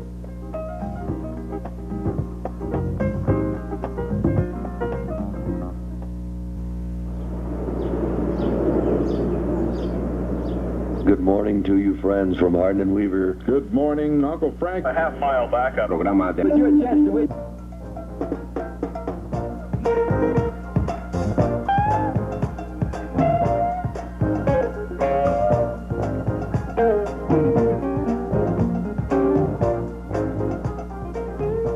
Wherever you dial on your radio, you can find news, information, and entertainment. Whether at home, on your way to work, or shopping, you can always find someone listening to the radio. Today, there are more than 8,000 stations broadcasting to almost every household in the nation. Radio surpasses television, newspapers, and all other forms of communication as a source of information, entertainment, and, believe it or not, companionship. People listen to radio an average of 2.5 hours a day. In the morning when I wake up, I turn the radio on. I like to be informed. Coming to work, I like to be entertained. It plays a great deal in my life, because I love music as it is, all kinds of music. It plays an informative role for me. It not only does it offer music, but it offers news, it offers things that are happening in the cities. Since 1923, blacks have played a significant role in developing the radio industry into a booming entertainment business. Band leaders Noble Sissle and Eubie Blake, Cab Calloway and the Duke Ellington Orchestra with Ivy Anderson all shared the spotlight in the early days of radio. Vocalist Ethel Waters, Lena Horne, and Lillian Randolph had their own syndicated programs. Stage comedians Bert Williams and Flannery Miller fought prejudice beneath masks of degrading characters and performed vaudeville skits, many of which were broadcast over radio. Two white men, Freeman Godson and Charles Correll, played the lead characters Amos and Andy in America's most popular race comedy. Well, hello there, Andy. What you doing standing outside of Shorty's barbershop? Hello, Amos. I'm waiting for the kingfish. Did you hear the big news about me? About you? No, I ain't, Andy. What's happened to you? I'm going to get nuptialated. You gonna get what? That got me a little there. What you gonna get? Well, to an ignorant fellow like you, that means I'm going to get married. In other words, Amos, I'm going to enter into holy deadlock. The stereotypes they created would stand for generations. Outside of entertainment, blacks could only work as part-time announcers. One of the most gifted blacks in radio was Hal Jackson, who worked at station WINX in Washington, D.C. Jackson's popularity caught the attention of Richard Eden, owner of station WOOK. And in 1946, Eden hired Jackson as the nation's first full-time black announcer. Jackson soon created the program that became known throughout the country, The House That Jack Built. For years to come, some of the nation's most talented performers and prominent figures appeared as Jackson's guests. World heavyweight champion Joe Louis, Dr. Mary McLeod Bethune, president of the National Council of Negro Women and founder of Bethune-Cookman College, Dr. Charles Drew, who discovered blood plasma, singer Peggy Lee, band leaders Stan Kenton, Woody Herman, trumpet player Dizzy Gillespie, and the great Billie Holiday. Jackson's successful efforts paved the way for other black announcers. Since then, stations have adopted specialized formats such as all news, all classical, and all black. Today, there are more than 500 stations programming 15 minutes to 24 hours a day to the black community. More than 100 of these stations devote their entire broadcast day to a black format. Almost all are owned by whites. There are several in the Washington area. On Progressive 96, WHUR-FM. Here from OK 100. Right here on Wing Radio. Of editorial opinion with WOL. WOOK, which adopted a black format in 1946, is still a leader today among local black stations. However, management feels that the station's black identity and success are results of appealing not just to a black audience, but to a general audience through black music. I think a mass appeal station, a good radio station, is the first thing that we try to create. After we've done so, and as a part of doing so, we try to become a black station. We do so with black performers and playing pretty much exclusively black product. OK 100's format, called Sound of the City, gives the station its urban identity. We find that by concentrating on this image, it's a programming advantage, more so than a pre-gone conclusion that we're going to set up a black station before we program. We know that we're going to create a class radio station, and within that context, we try to concentrate on targeting to a black audience. As a result, OK 100 leads all other black program stations in the market. Paris also told us that black ownership isn't necessary in black radio. In fact, he argues that OK's high ratings indicate his station is serving the community just as well, if not better, than other stations. WOL's Jim Kelsey disagrees. OK is playing a lot of music. And as I said, teenagers like a lot of music. And that's where they're going to. Listen to their format. What difference? What are they doing that's so fantastic? Really nothing. They're just hammering out the music. Someone's going to get wise and say, hey, listen, the music is great, but what are you doing for my kid's mind? You know, what are you doing for their mind? That's pretty Patty Austin from WOL. Say it's so good to know on a Friday afternoon that we're in love, baby. 324 Bobby Bennett Show here till 7 o'clock. Since its inception, WOL has thrived on rhythm and blues. Soul music, they call it, a music complemented by slick, fast-talking disc jockeys. But Jim Kelsey says WOL means a lot more. To us, music is secondary. We don't make a penny off of a record. Not a penny is made for us playing a record. Record is entertainment for our listeners. That's something to say if you stick with us through our public service, our commercials, our public affairs, we're going to entertain you also. Disc jockey Bobby Bennett differs with Kelsey. He feels music is the station's top priority. That's why I think WOL has been paying me for 10 years. To entertain, to be informative, as far as community issues or subjects are concerned. We don't get into a whole lot of heavy political issues as far as my opinions. But I think basically that my audience looks forward to me being on the radio simply for entertainment. Radio critic Dennis John Lewis says WOL's determination to stick with the heavy rock format has been catastrophic for the station, causing WOL to drop over 10 places in the ratings in the past year and a half. I'm quite sure that the first reaction of a lot of people at such a station is to say that this was a statistical fluke. This was an error in surveying. This is attributable to one particular thing in one particular book. But the fact is that in the current radio ratings, WOL is now 15th. So they've come up from 16th to 15th. And they have actually fluctuated a little bit up and down during that time period. But the point is that they have never really been able to recover. I've got the best music in town. It's Progressive 96. I'm Robin. The music comes from Chuck Mangione. Feels so good. When WHUR hit the air 7 years ago, it immediately caught on. Of 40 stations in the market, it grabbed 27th place in a matter of months. Today, it is in the top 10. Its format includes several forms of black music, jazz, reggae, rhythm and blues, and African music. Station manager Catherine Liggins says that a station's quick rise in the market doesn't necessarily mean that it's really that popular, arguing that consistency is the name of the ratings game. One good book, one good flash in the ratings does not constitute, quote, the most popular station, nor does it constitute any type of attractive deal for your advertisers. Advertisers are looking for consistency. WHUR from time to time has had those flashes. When we first came on the air, we were credited with being, quote, the most popular station. If you remember when the NBC affiliate KISS came into the market, everyone was raving about KISS. Well, the last rating period, which the results were just released last week, for the first time now KISS is no longer in the top 10. A station's approach to programming is directly reflected in its working staff.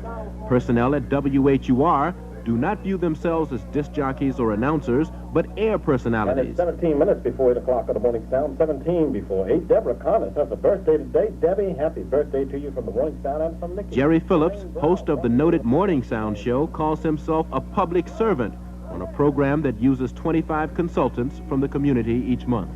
Communications must meet the needs of the community. And when I say meet the needs of the community, simply that our community today relies on the communication outlets in order to, vote for elections, in order to be able to put on the right coat when the weather is foul outside, in order to get to work on time.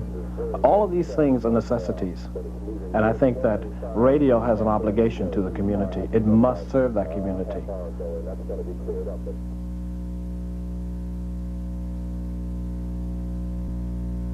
3:36 in the nation's capital. Melvin Lindsay in this afternoon for William Dennis. We've got Donna Summer from the album Once Upon a Time, and if you've got it, launch it. Just look at you. There in the mirror. You'll never compete with the others. Why? Baby, if you got it, you have got to flaunt it now. These people are obviously having fun. They're at a discotheque, enjoying disco music and disco dancing. But there's more to disco than meets the eye.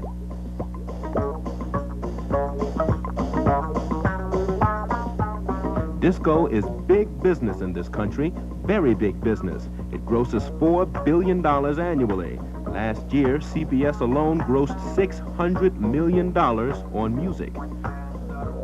Radio playlists don't influence disco music. In fact, it's just the opposite. Make no mistake about it, some of the most popular music today started in discotheques just like this one.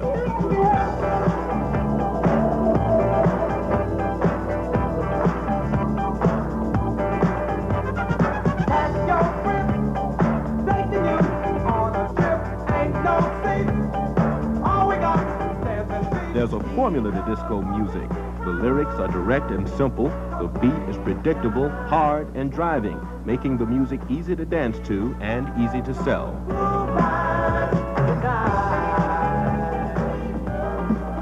Calling a record disco removes the rock, rhythm and blues or soul label attached to it, especially music by white groups who've been influenced by black artists. Once the labels are gone, record companies reach larger audiences, increase record sales, which in turn influence radio playlists. Singers Donna Summer and Gloria Gaynor, and white groups like the Bee Gees and singer Peter Brown are just a few artists who've cashed in on the disco sound.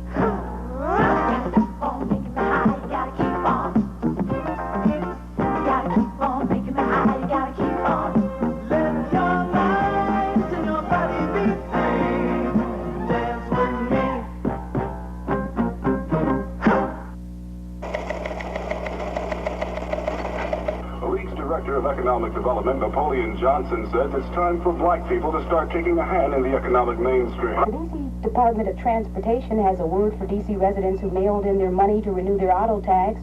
The present temperature, 54 degrees in Washington, 55 degrees in Baltimore. And that's the Daily Drum. In the past, black program stations have not been credited for their coverage or in-depth reporting of current events. Most news organizations at such stations operate on small budgets, barely big enough to pay a 1- or 2-man staff. In many instances, the disc jockey serves as the news person, ripping and reading wire copy. But at Howard University's WHUR, the situation is different. Known for its coverage of third world news and aggressive reporting, the station commands the respect of its competitors. We start from the perspective that the most important factor in society, in fact any society, is the economic factor. How is the society organized on an economic level, and how are the fruits of economic activity distributed among the population? We feel that has to be the starting point. Second to that is political, because very often how you distribute the wealth of society is a political decision. So secondly, we have to look at the overall national and local political situation. Third, obviously, WHUR has a special emphasis and concern for black people. Therefore, the racial aspects of social development become an important part. But there are several others. But I would think generally we start with the economic, the political, and the racial. And we use those three to determine what we emphasize in the news. Good afternoon. I'm Ben Dudley. This is WHUR News. Many black journalists working in major media outlets today got their start at black program stations, and some say they found the experience invaluable. I think I owe a debt to the black community. I got my chance to get my education because of things that black folk did, and who says that you cannot have a black news operation that is just as good or better and as competitive as anyone else in the world? That's a farce, and anyone who says it knows he's a farce. But I know most folk have the stigma that if it's black, it's inferior, therefore they move on, and they do not feel that they have attained success until they're working for major outlets. But we feel we can do it here. This is the news capital of the world. We have a very large, sophisticated black audience, and we satisfy. WHUR's major newscast is The Drum, broadcast daily at 6:15. The station, its news and public affairs specials on such issues as the Wilmington 10, the Bakke case, and African affairs, has become known for its advocacy posture. News Director Robert Taylor sees no conflict. I think that is fully and completely in line with the idea of objectivity. We say we are an objective news staff because we take the position that objectivity means nothing unless it means the truth, that there can be no other meaning. It has very little to do with being fair, although that's part of it. Objectivity, again, can mean nothing unless it means the truth. And in order to arrive at the truth, there are occasions when it may become necessary to quote that some people might consider us being partisan or taking a position. There are times when we will, quote, take a position. But again, we feel that position is in line with the truth, meaning that it is in line with objectivity. Some people would think that in a predominantly black city, journalists would have an inside track in gathering news. However, reporters at black stations say it's tougher for them. You would think that we would have an easier job simply because the makeup of the local government is mostly black. But just the opposite is true. If a story is breaking at the district building and we call down, well, we'll get, he's on another line, or he'll call you back later, maybe 2 or 3 hours later, but we normally don't wait that long. But what I'm saying, to really get in touch with them 2 or 3 hours later, we've heard the story on other stations. However, around election time, they call us first with stories that really aren't stories, and expect us to deal with it simply because they're a black station. At WOL, 5 people double as reporters and anchors, and news gets about 5% of the station's airtime.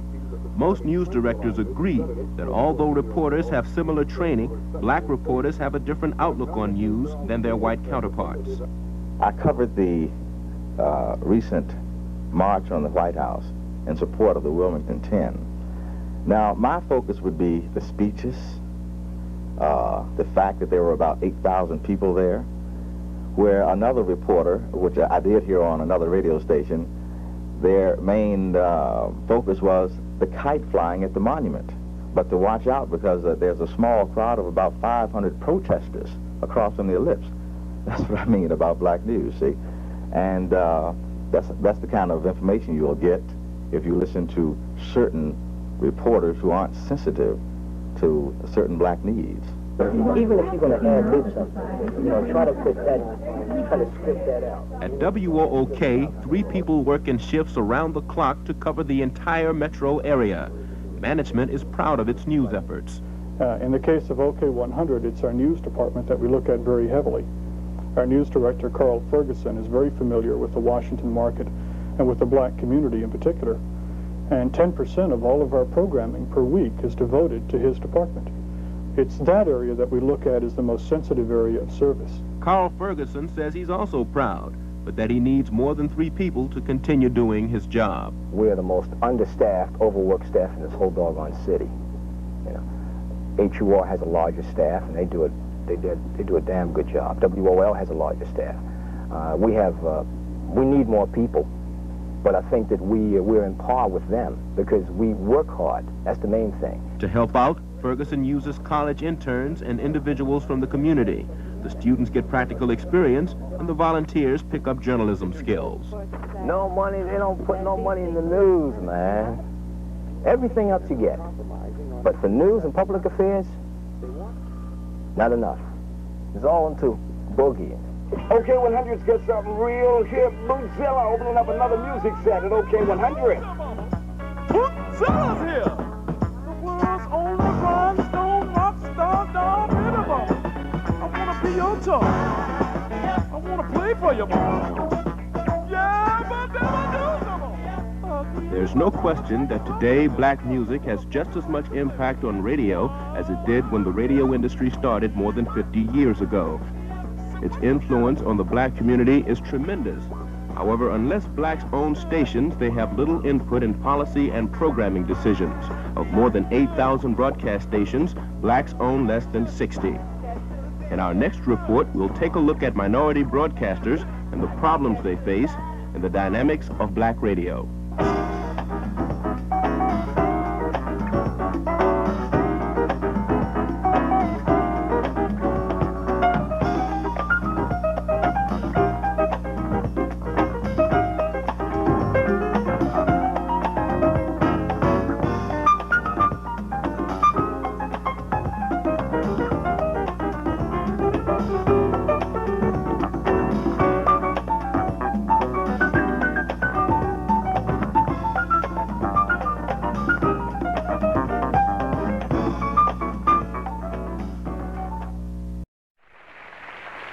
You are Burkhead. You're Burke? Head. And this is Mrs. No, she's not. Oh, I'm sorry. Oh, there's Miss Hedden down here. How are you, Miss Hedden? Who's the lady with you standing? I can't tell you. She's our bowling secretary. Oh, your secretary? Yeah. Uh-huh. The whole secretary trick, huh? What's your name? Sandy Kingston. Where are you from, son?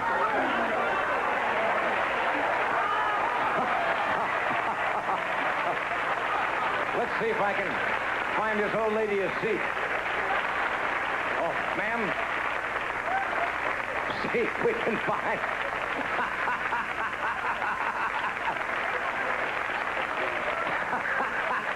Are you looking for a seat, dear? No, Are you lost? I want to whistle something. Well, what is it, dear? It's so nice to see you. Did you just wander in the studio by mistake, did you? Seat here. Well, you want to sit in the back of the studio? No, I've been in the back all my life. What, you have a song you like to stump the band with? Something they might... Yes, do you know the Possum Foot Blues? I don't think... I know it. Yes, well, no, we're going to play the accompaniment for this young lady here. Go ahead, hit it. Right there.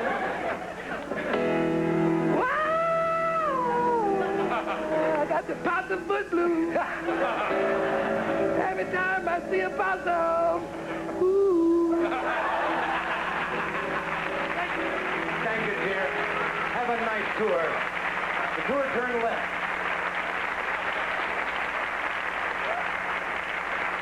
Goodbye, sweetheart.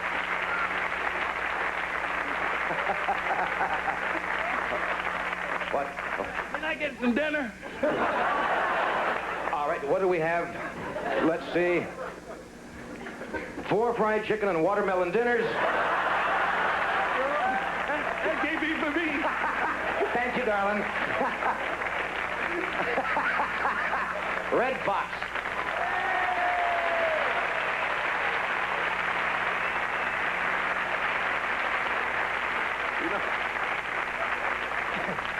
You know, for a moment, that wasn't put up. He's rehearsing across the hall. And I saw Freddie DeCordova going. I turned around and I said, I thought that's the craziest looking nun I've ever seen for a moment. I thought the poor dear was lost or something. Well, anyways, I understand.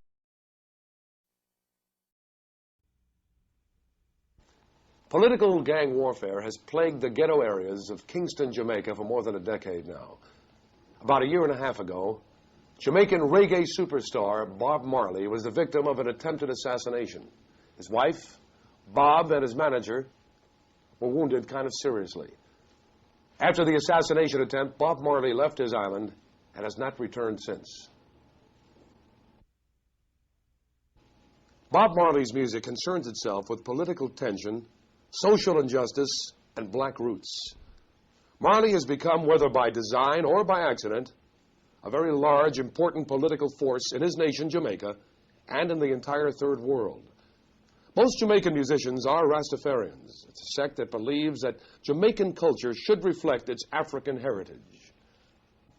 Last month, a truce was arranged between the rival political factions in Kingston, Jamaica. A peace conference was arranged to be preceded by a peace concert for the people in a very large park. They expect over 100,000 people there. Bob Marley was invited to headline this peace concert. Marley has accepted and will return to Kingston, Jamaica. Bob, would you tell us about that day, that tragic day, please? Well, I'm gunshot tonight, you know, is that we was having a concert for the people.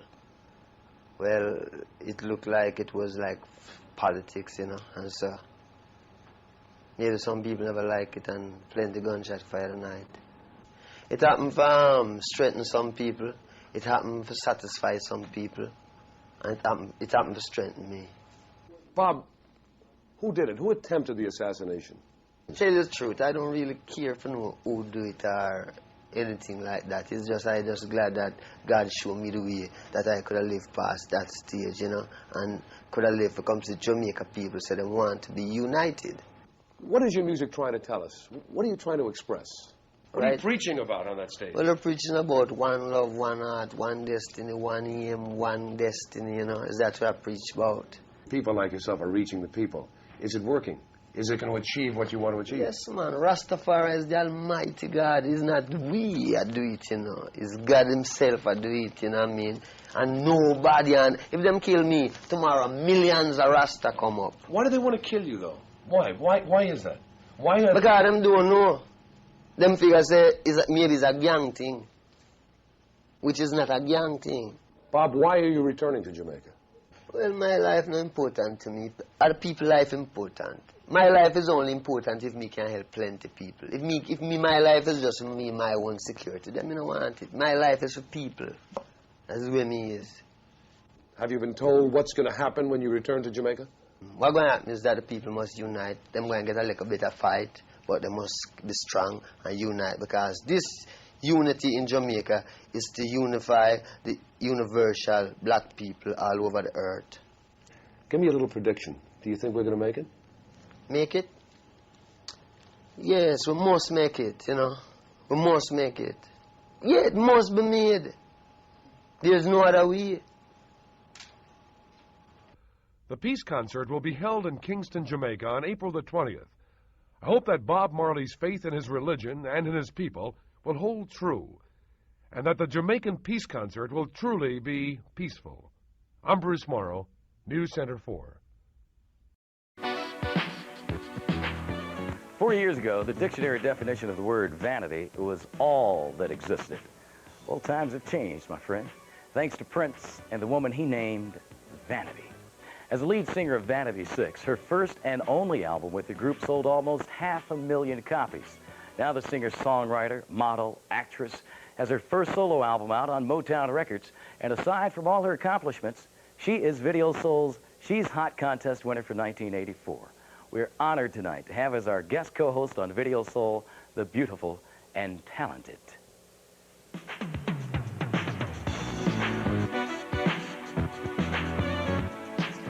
Vanity.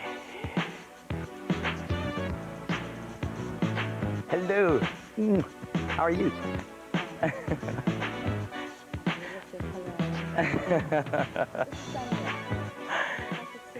It is such a delight. Well, but first of all, we got to clip this on. Well, I think you better. No, I think you better do it. You bet. Welcome to Video Soul. Oh, thank you. I don't know if you can find a spot to clip it on or not. Oh, I can always find a spot. There we go. It is such a pleasure to have you on the show. Thank you. I'm so happy to be here. First of all, I can't believe you picked me. Here, get over here. I can't believe you picked me. Well, we All didn't those pick people you, out actually. there. Yeah, all the people out there amazing. picked you. You won, hands down. There's no question about it. That's You're our wonderful. hottest contest, so we congratulate you on that thank and all you. your other accomplishments. And what kind of coat is that? This is Gorilla. This is the wild animal. Is that right? This is what the album is all about, actually.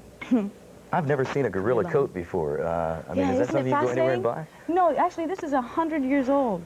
And it was there's a really great story that goes along with this. I'd been looking for gorilla skins for 7 years, and this particular one is black African gorilla. Can't get more black than that. And I found them in one day. I found them at 2 different antique stores. Oh, it was, yeah. I mean, I screamed. I screamed, and I designed it and had it made long and put on this, like, vampire collar at the back to see Oh, everybody. yeah. That is really nice. Isn't it fabulous? But doesn't it get warm up here? It's hot. Would you like to take it off? Yes. So now we're going to take it off. Morris would say yes. Yes. Well, really, that is very nice. God, I wish we could have a camera on everybody that was watching. Just to see them. Well, we have a lot to talk about in 2 hours, so I guess we may as well start right from the beginning. You got a long show, don't you? We sure do. They're going to see your mug for 2 hours. Oh, God, they're going to see mine for 2 hours, too. That's right. Okay. But let's start from the beginning.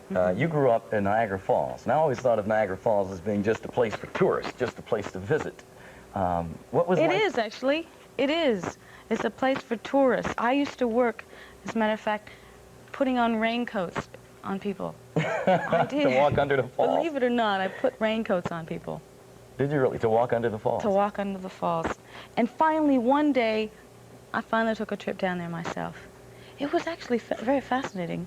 It was. A lot of water. Of course, you don't live in Niagara Falls anymore. No, I don't. Is your family I haven't still lived there in for many years. My mother lives there. My grandmother, she lives in Brooklyn, Ontario.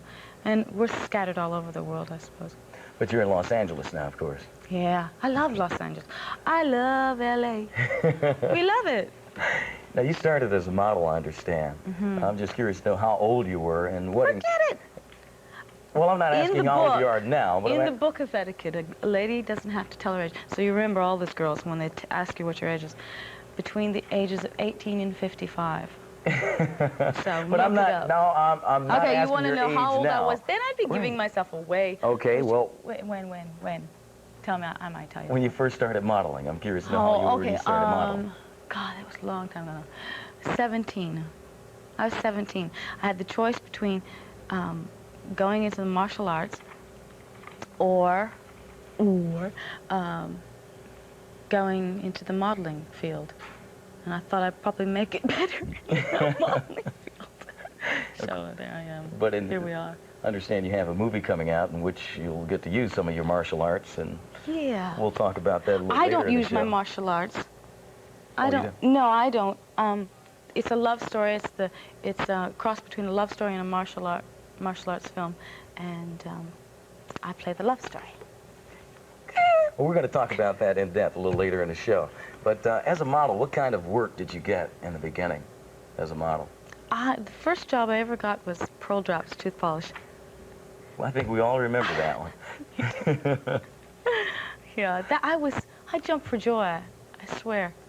I jumped for joy when I got that. I thought there's a chance. There's a hope. Really. So why did you decide to go from modeling into singing?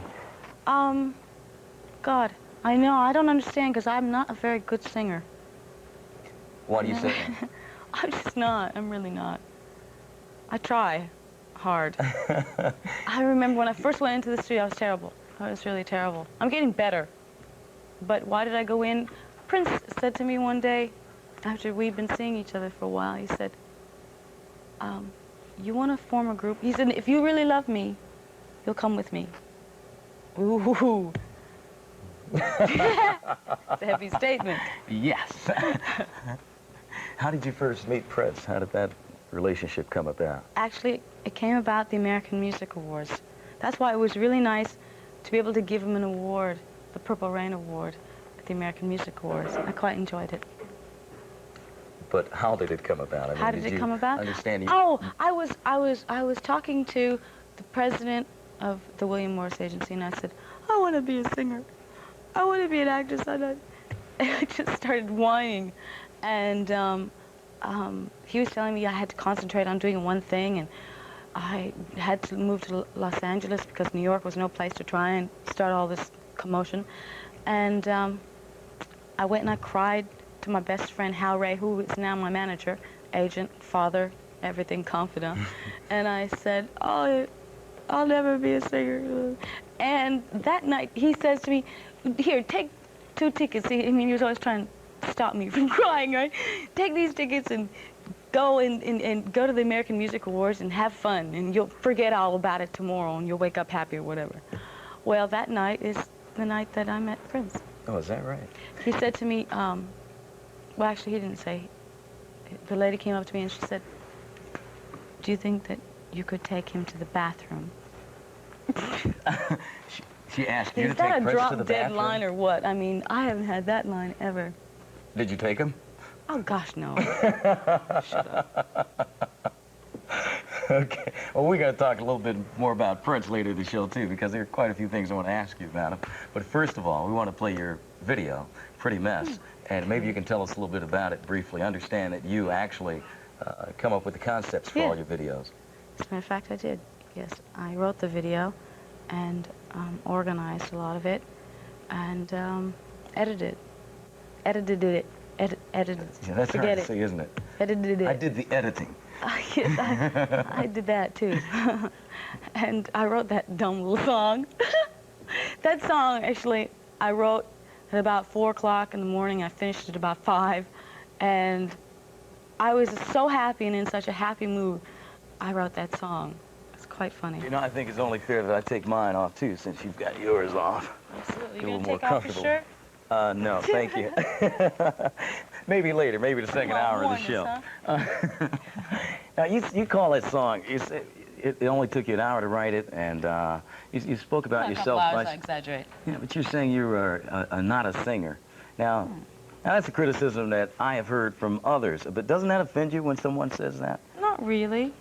If I was perfect, I suppose I'd say I'm perfect. Huh? But no, I'm not. I'm just learning. You know, and you don't start out in this business knowing everything. At least I didn't. I've been criticized quite a lot. I mean, because I've heard people are just starting to respect me, actually, which is quite nice, you know. But I don't think that they should expect that I would be brilliant walking into this. But it doesn't hurt if someone says that, That I can't that sing? Vanity, yeah, she's not really a singer, she's pretty, that's why she's making it in her relationship well, with I don't Prince. know about all of that. That could piss me off a bit. No, I think that there's, you know, some talent behind this, or else I wouldn't be in the business. I don't think I'm a great Aretha Franklin. I'm not a Diana Ross. You know, I'm Vanity, and I'm whatever I am. And I don't mind being Vanity. No? Okay, I know a why lot of did you people leave? that say that I can't sing. I know a lot of people that say I can sing great, which I think is nice. Well, I think that they probably had the same thing said of picked Aretha me. Franklin and Diana Ross, too. I'm sure that, you know, everybody gets some criticism, so that's nothing new. You can't have everything, man. That's right. Why'd you leave Minneapolis and that whole family, Prince and his entourage? Well, basically, I needed to do something on my own. Really, all in all, I really needed to make the wild animal. I had this dream inside of me, which needed to be fulfilled. It was a big dream, and it's something that, you know, tears you, and it tore me this way, and so I couldn't make it and be affiliated with the PRN production. Yeah. Is that an affiliation? I needed to do it on my own. I needed to do it that I'm... Are you still fighting, though, trying to get rid of that God, no. association? Oh, Lord, with no. Prince and his Not organization? at all. Not at all. I love all those people. So there was no bitterness when you left? Well, I wouldn't call it bitterness. You know, you're unhappy that you're leaving. They're unhappy that you're leaving. Hopefully, I mean, it's like that old saying, your mother doesn't kick you out of the house and say, have a good time. You know, I mean, actually, I think they're all quite behind me. It is driving me crazy having this woman sitting here singing in my ear during all these videos. I know, it probably aches by now. Oh, no, it doesn't ache. It just drives me wild. Oh, I like that. As we mentioned before, Vanity beat out 6 other contestants to win the honor of the hottest female video artist of 1984. Sheila E. is one of those contestants, and of course Sheila E. is currently opening up for Prince on this tour. There's a distinction that Vanity 6 used to have. Is that something that you miss? Do you know Sheila E., first of all? Oh, yes, I do know Sheila quite well. She's lovely. She's a sweetheart. Oh, so you all are friends. She's got friends. a nice heart. Yeah, she's got a good heart. I like her. I mean, yeah. People can't believe that, you know, Apollonia and I are friends. They're always trying to make out. So anytime you ever hear any of those stupid rumors, don't believe everything you read. It's almost like the press wants to believe that there actually is some kind of, you know, disgusting feud going on. It's crazy, but there isn't. You know. well, who is Prince's woman, if you will? Prince doesn't have really a woman. No? Not one. You can't single out any woman. One that owns his heart? Yeah. No, I don't know. You tell me. Well, I don't know. Well, Prince there won't you talk go. to me. You won't? No, he won't talk to me. But, I mean, are you one of his women? I mean, what is No, I'm just curious to know what don't see him relationship with anymore. you him. I don't see him anymore. Huh? We don't see each other anymore. Okay. All right. All right. Okay. Let's take a look at Sheila E. now. So what do you think about her as a musician, by the way?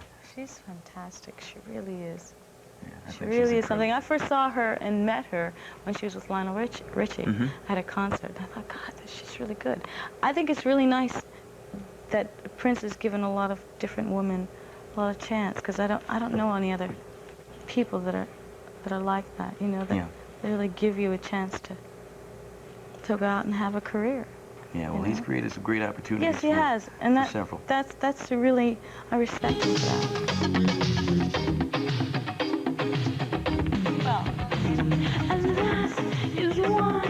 Welcome back to Video Soul. We are talking with Vanity. That was her friend Samuel that you saw at the beginning of, of that shot.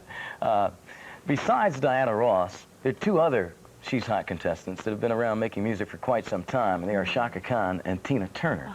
And I'm just curious to know what you think about the both of them. Both women, fabulous. Tina Turner is exceptional. I hope that, I mean, if I could have half the career that Tina Turner has, I'd be a very lucky woman. Girl, excuse me. No. No, Yeah, she she's has had quite a fabulous. career. Yeah. Were you surprised to see her come back like she did in No, 84? not at all. Not at all. I wasn't surprised, because I've always loved her. I saw her concert in, I got the chance, the opportunity to see her in concert at the Ritz. I also played there in New York City. She tore the house down. I mean, the place was actually, it was vibrating. I mean, you could feel it. It was like, you thought the upstairs was going to go downstairs. It was magnificent. I mean, you get into it, you just body and soul right in with her. What about Shaka? Shaka's fabulous. Of course, she's got a great voice. Gosh, she's got a great voice. Do you know both of them? No, I don't. I felt that I knew Tina for a second, just because on the American Music Awards, when I was giving away the award to Prince for Purple Rain, she looked at me for a second from the audience, and it was like the eyes were focused. And you know how you look around, and then all of a sudden, you see her, and she was staring at me like my mom would say, God, I'm proud of you. Is that you know, right? I just felt warmth and everything. God, I was like, I was looking at her, I just stared at her, and she stared at me with this big smile, and I felt like my mom was out there watching. 3 weeks? Wait 3 weeks for a mattress? I'd go to Mattress Discounters. You can take one home with you, and they won't be undersold. She's right. Department stores won't arrange delivery in 24 hours either. Or offer free linens. Or free bed frames or headboards. Let's go to Mattress Discounters. That's the place to work. We'll be home when you deliver. Thanks for the quick service. Honey, can we try out our new mattress? Why not? Have a good night's sleep on us. Mattress Discounters. At NBO, we have everything for the well-dressed man at amazingly low prices. Everything except shoes. What happens to you if you're 21 and mentally retarded? Friday, live at 6. Come to a place with that faraway taste. Go Hawaiian. Hawaiian punch. Oh, sail away on a tropical day. Go Hawaiian. Hawaiian punch. Oh, Hawaiian punch. Nothing else tastes like it. Hawaiian punch takes you away. Come for the taste of a faraway place. Go Hawaiian punch. Corning's see-through vision saucepan is extraordinary. It never stains. and withstands heat that turns ordinary saucepans into sauce. Vision's cookware lets you look while you cook. And the handle stays cool because it's made of a revolutionary material. Perfect for the microwave. Cleans up in a snap. Vision's range-top cookware by Corning. That little blue flower and a whole lot more. From the farthest corner of a distant galaxy comes a fantasy to fill your heart. I'm ready to take on the world! It is everything you've dreamed of. It is nothing you expect. Oh, I keep a secret. I wouldn't tell anybody. It is the mystery of an awesome secret. It is the miracle of everlasting life. We won't get any older and we won't ever die. Cocoon, rated PG-13. Starts Friday, June 21st at local theaters. I used to be scared of the dark because of roaches. Then I got the Decon Indoor Fogger. It solved that problem fast. You just set it off and leave. Kills bugs automatically. The Decon Indoor Fogger finds bugs and kills them forever. Fleas, they're in everything. They're biting us. You need the flea killers from Decon. Flea Kill Fogger kills fleas and hatching eggs. Decon Flea and Tick Spray kills fleas on contact. The Decon Flea Killers. They kill fleas dead forever. Ah, the joys of lean cuisine. The calories, always under 300. The choices, chicken à l'orange, fish jardiniere, chicken cacciatore, and more. The taste, so delicious, so delightful, you'd think it was fattening. And that brings us to the results. Hip, hip, hooray. Lean cuisine entrees from Stouffer's. You'll love the taste, and you'll love the way it looks on you. There's a style in your life no one could ever deny. You're on your way to the top, and along the way you've always known just who you are. Where you're going, you've always known it. Where you're going, it's Michelob. Where you're going, it's exceptionally smooth Michelob. Where you're going, it's Michelob. Like faded jeans that feel just right, a comfy towel that hugs you tight. Cottony soft Cottonelle is one of the comforts of home. Cottonelle bathroom tissue. Of course it isn't cotton, but it is cottony soft. Snuggling on a soft thick rug, when you're small, a big bear hug. Cottony soft Cottonelle is one of the comforts of home. Renault introduces America's best small car protection. 550 plus. 5 years or 50,000 miles plus required maintenance protection. Even better than Chrysler. Covers every new Renault, like a Lion sedan. And Sporty Encore. 550 plus on Renault Fuego. Renault Sportwagon. And get America's lowest factory financing, 8.5%. Now, at your Greater Washington AMC Jeep Renault dealers. It's a hot one out there today as Peterman starts his engine. The field is wide open. Gatorade is thirsty. Dombrowski picks up speed and breaks away. Gatorade is thirsty. Here's Evans showing some hustle against the youngsters. When you exercise, you lose potassium, fluids, minerals. Gatorade Thirst Quencher helps put them back fast. That's why the pros drink it. It's Thirst Aid. Gatorade is Thirst Aid for the deep down body thirst. And the crowd goes wild.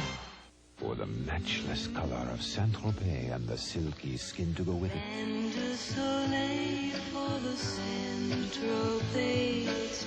Bain de soleil, protection de 4, 6, 8, 15. Bain de soleil for the Saint-Tropez. For people who can choose anything they want, and they choose the best for body, face, and eyes.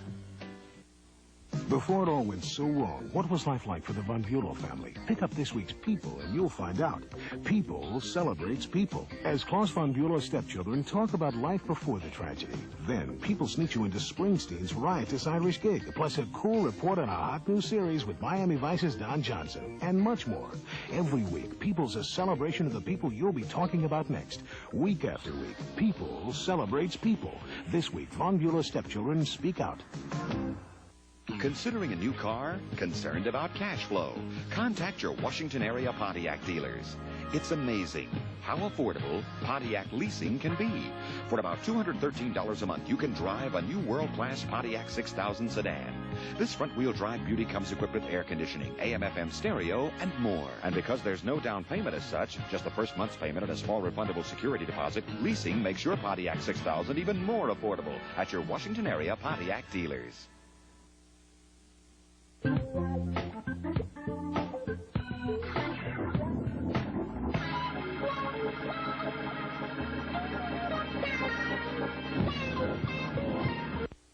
Friday on Michael Nesmith's Television Parts. It's an all-new journey into an outrageous world of comedy.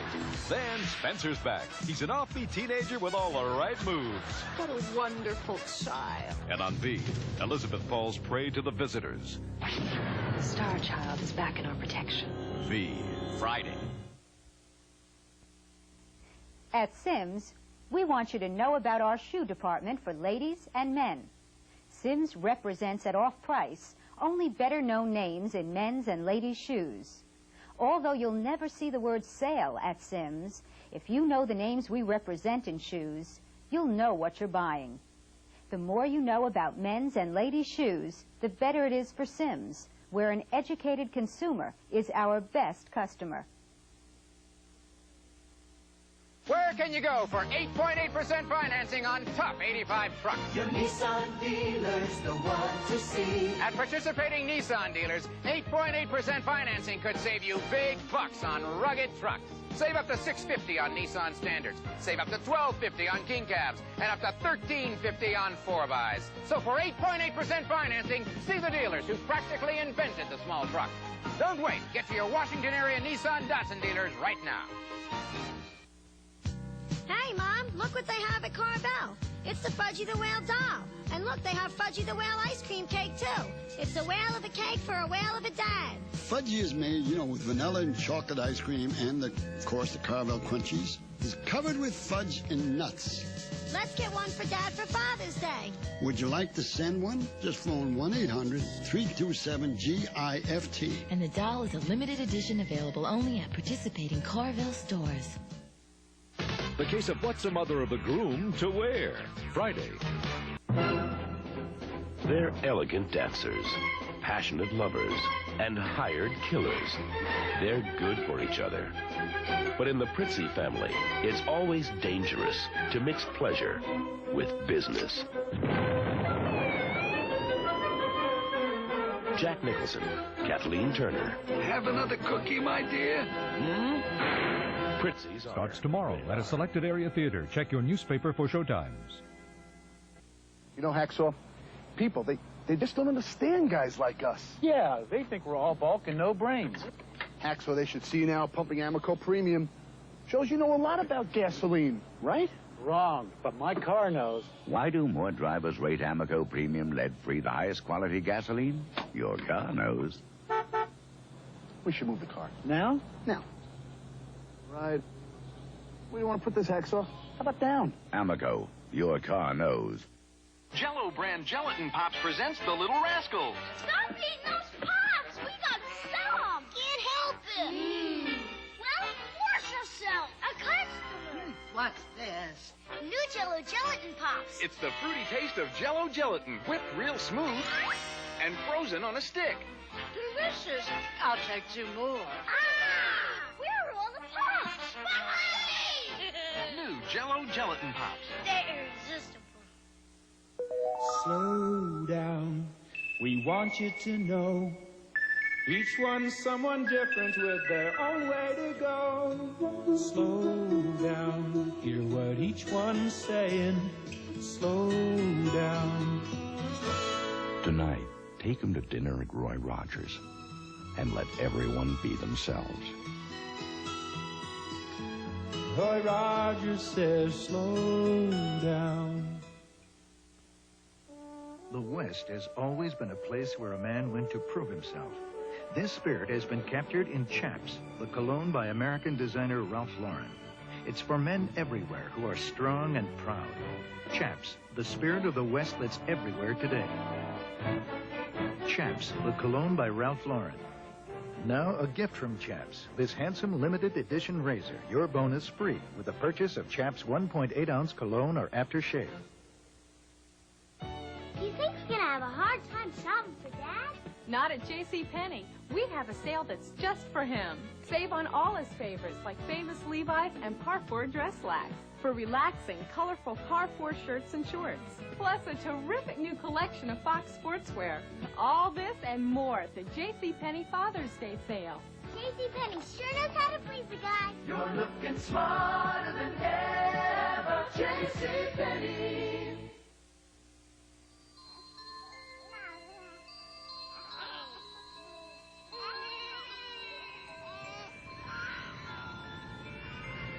We all start out pretty much the same. But where you go from there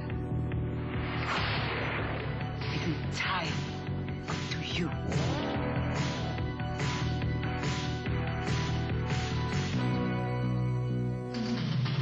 Here he comes.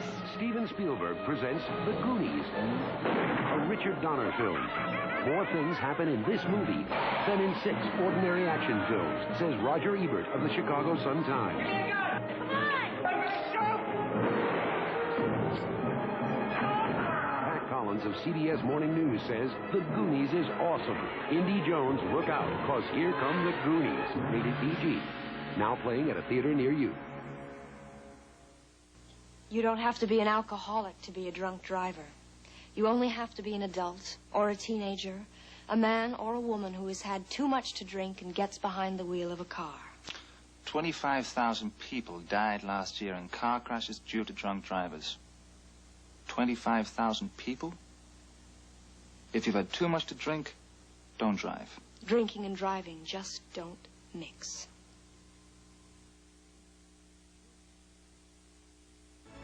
Ever get a letter from a secret admirer? Well, don't let your girlfriend find it. Not my bad! Oh, come on! Or your parents. You call this nothing! To know who this person is. Oh, Debbie. Or her boyfriend. Steven, long time no see. Or anyone else if you know what's good for you. Think I gotta write her another one? Secret Admirer. Rated R. Starts tomorrow at a selected area theater. Check your newspaper for showtimes. We're in the middle of Bob Rosenthal's burst into June Telethon. Now at all Rosenthal locations. Toyota, Datsun, Honda, Mazda, Jaguar, Dodge, AMC, Chevrolet. 3,000 new and used cars and trucks. Burst into June with savings at Rosenthal Toyota Hyattsville, Landmark Honda Alexandria, and Rosenthal Mazda Jaguar Arlington. Don't miss this money-saving sale. Rosenthal, the largest automotive organization in the capital area. Quite simply, the best. Friday on Miami Vice. Will an Asian drug king destroy Castillo's lost love? Something isn't right. Kill them. Miami Vice. Friday. The beat of a different drummer. An interview with Phil Collins on Friday Night Videos. I got to get to your mind somehow. That's why I'm hosting this week's Saturday Night Live. There are thousands of fatherless boys in the metropolitan area who need an exceptional man to be a positive role model in their lives. As a big brother, you can be that positive difference in a young boy's life. Call Big Brothers of the National Capital Area at 483-3536. In 1982, Toyota introduced the standard bed truck for $59.98, and it was a winner. Now, 3 years later, Toyota introduces a new standard bed truck with a more efficient engine, with more horsepower, and a warranty that's twice as long as 1982 for $59.98. Who says you have to pay a high price for progress?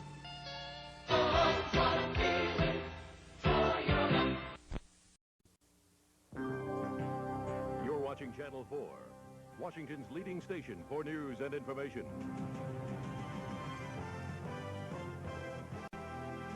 This is the 5 o'clock edition of Channel 4 News. Your first look at all of today's news. Presented by Lee Thompson, Dave Marish, Weather with Bob Ryan, Sports with George Michael, Pat Lawson's Special Focus, and featuring Henry Tenenbaum and Steve Ducey. And now, Channel 4 News live at 5. 2 days ago, Len Bias was at the pinnacle of his career, drafted by the world champion Boston Celtics. Yeah, I'm in the NBA now. I've got drafted, so now my dream has come true. Now all I have to do is go out and play and set some more goals. Tonight, his success story has ended in tragedy with his sudden death at the age of 22. Good evening, I'm Dave Marish. My partner Lee Thompson is in Prince George's County tonight, where the death of hometown boy Len Bias has hit particularly hard. We'll check in with Lee a little later in the broadcast, but first, Pat Collins has more on the circumstances surrounding Len Bias's sudden death in a live report from the University of Maryland. Pat? Dave, if you had to draw up a list of young people least likely to die of a heart problem, Len Bias would be right up there on that list. His doctors described him as an Iron Man, and people out here are absolutely stunned by the sudden loss of this great athlete and Washington sports hero. Bias was sitting around and talking with two teammates at his Maryland University dorm about 6:30 this morning when he was apparently struck with a cardiac arrest. One of the teammates, Terry Long, performed CPR, and an ambulance was called. Bias was rushed to Leland Memorial Hospital, but died there after doctors spent about 2 hours trying to revive him. He was given chemical means to stimulate the heart. A pacemaker was placed, all to no response.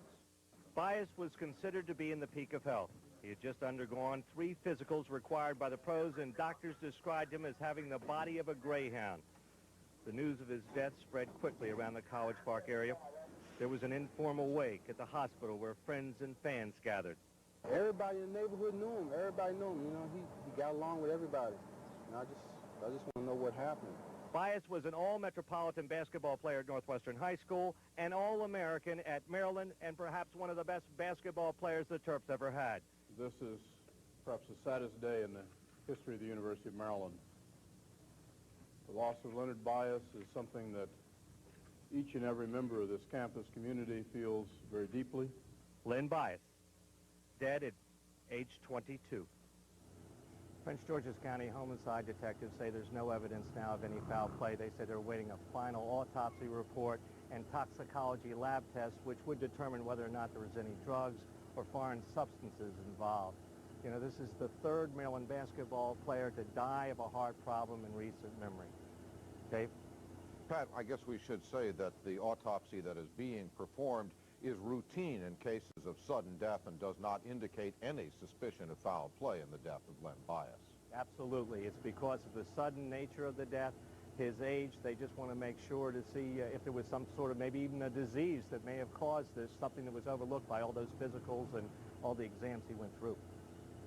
Thank you, Pat Collins. Pat reporting live from the University of Maryland. Of course, Len Bias's family has been hit hard by the news of their loss this morning.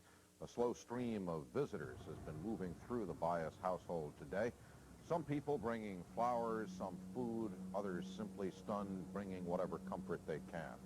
Word of the death of the eldest son was not easy for his younger brother. He spoke with us. He was the best brother that I think ever in the whole world, the best brother. Anything that he wanted done, anything that you needed, he'd jump right on it. Always on top of the job, just like my father. Anything that he wanted done, or anything that you needed to be done, he'd get right on it. And I just hope that I live to see him in heaven. And everything I do from now on is dedicated for my brother.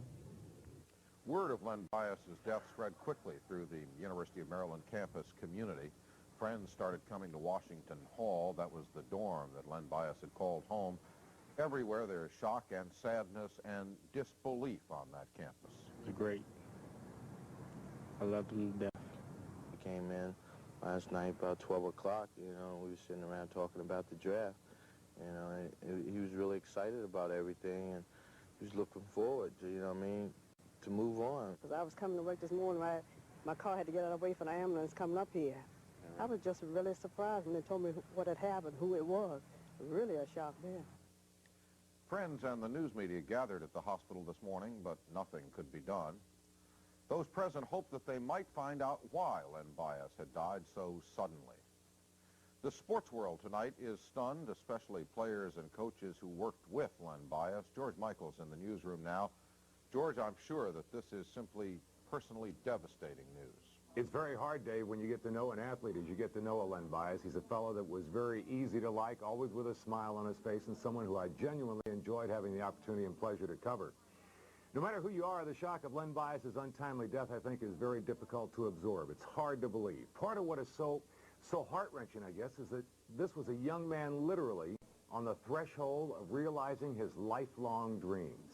The man who guided Len Bias toward this dream of playing in the NBA is Coach Charles Lefty Driesell.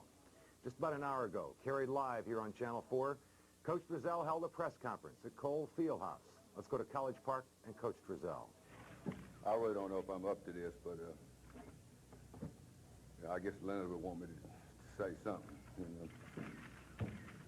know, I've known Leonard since he was in about the 6th grade, and he's like a son to me, so I think you can appreciate the difficulty of the way I feel right now.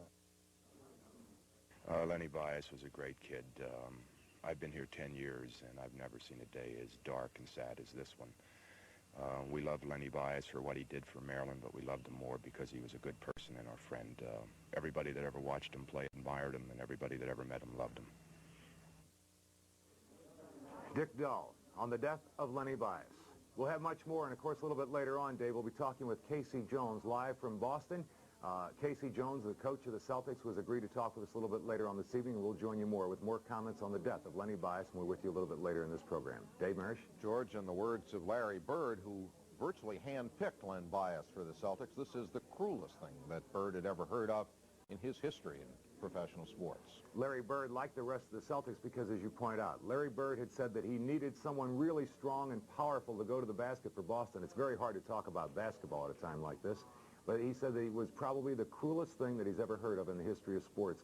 Such an outstanding athlete to be swept away so swiftly. Dave? Thank you, George. You're watching Channel 4, Washington's leading station for news and information.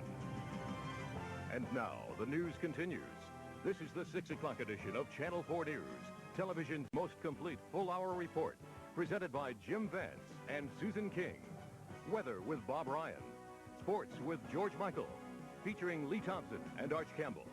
And now, Channel 4 News, live at 6. He was young, healthy, a strapping All-America basketball player on his way to the world champion Boston Celtics.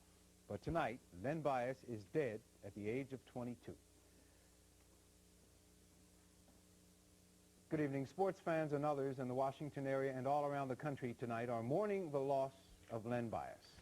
Pat Collins has spent the day around the University of Maryland. He's putting together the facts as we know them. We're going to join him now live from College Park. Pat? Susan, Prince George's County Police are looking into the possibility that cocaine may be involved in the death of Len Bias, and that traces of the drug were found in his body today.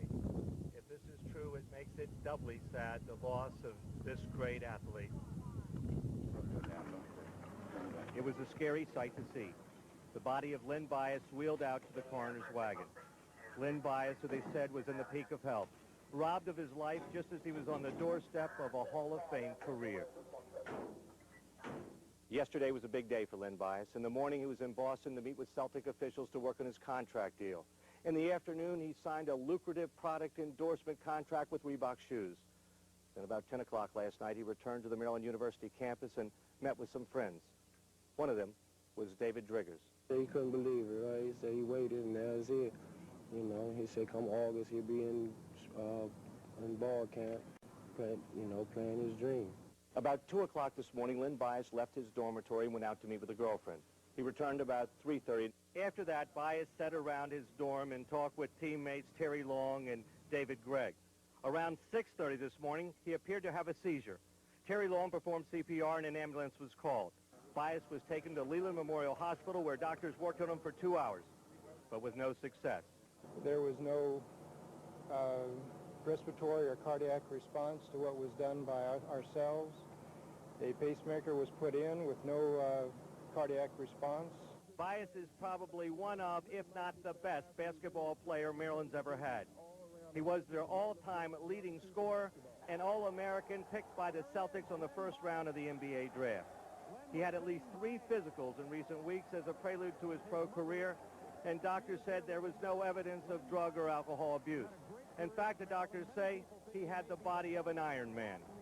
Len Bias, dead, just as he was about to fulfill his dream of becoming a pro basketball player. I drafted, so now my dream has come true. Now all I have to do is go out and play and set some more goals. Once again, police continue to investigate the death of Len Bias, awaiting a toxicology report which could indicate whether or not drugs were a factor in the death of this great athlete. Jim, Susan. Okay, thanks, Thank you, Pat. George Michael has known Len Bias well for the 4 years of his college stay at the University of Maryland. George with us now. It's real sad news. It is one of those stories that you start with early in the morning and you somehow feel inadequate about the job you have to do. What you do in a case like that is to go to those people who knew Len Bias best, those people who, well, were really most familiar with him.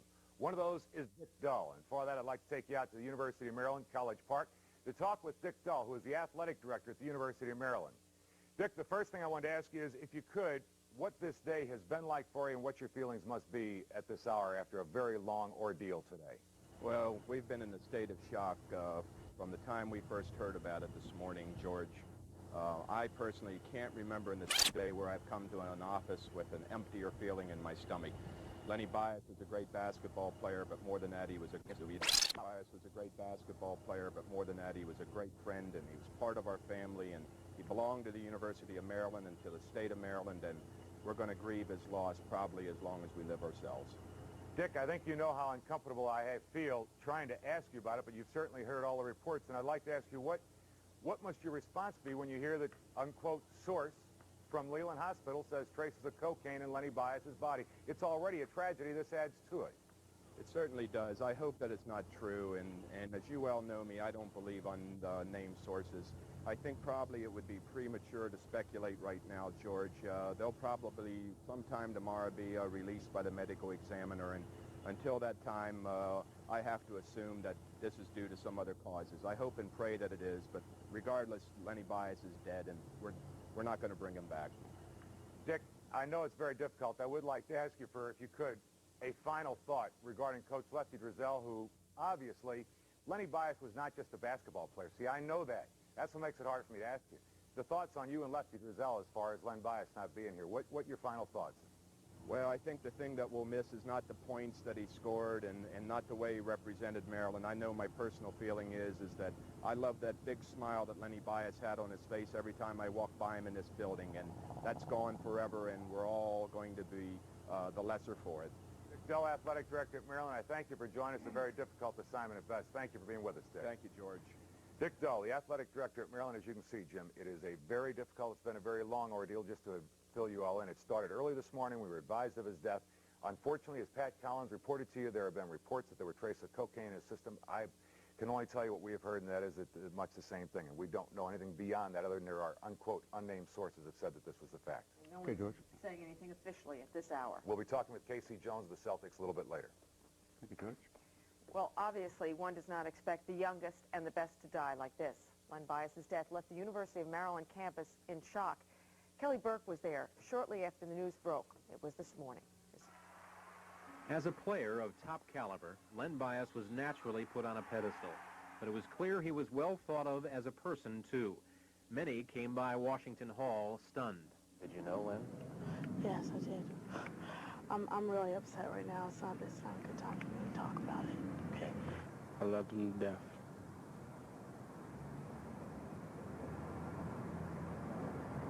I do anything for him.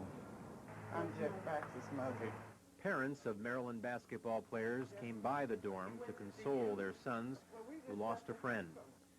Jeff Baxter, teammate and roommate of Bias, would say nothing of events early this morning.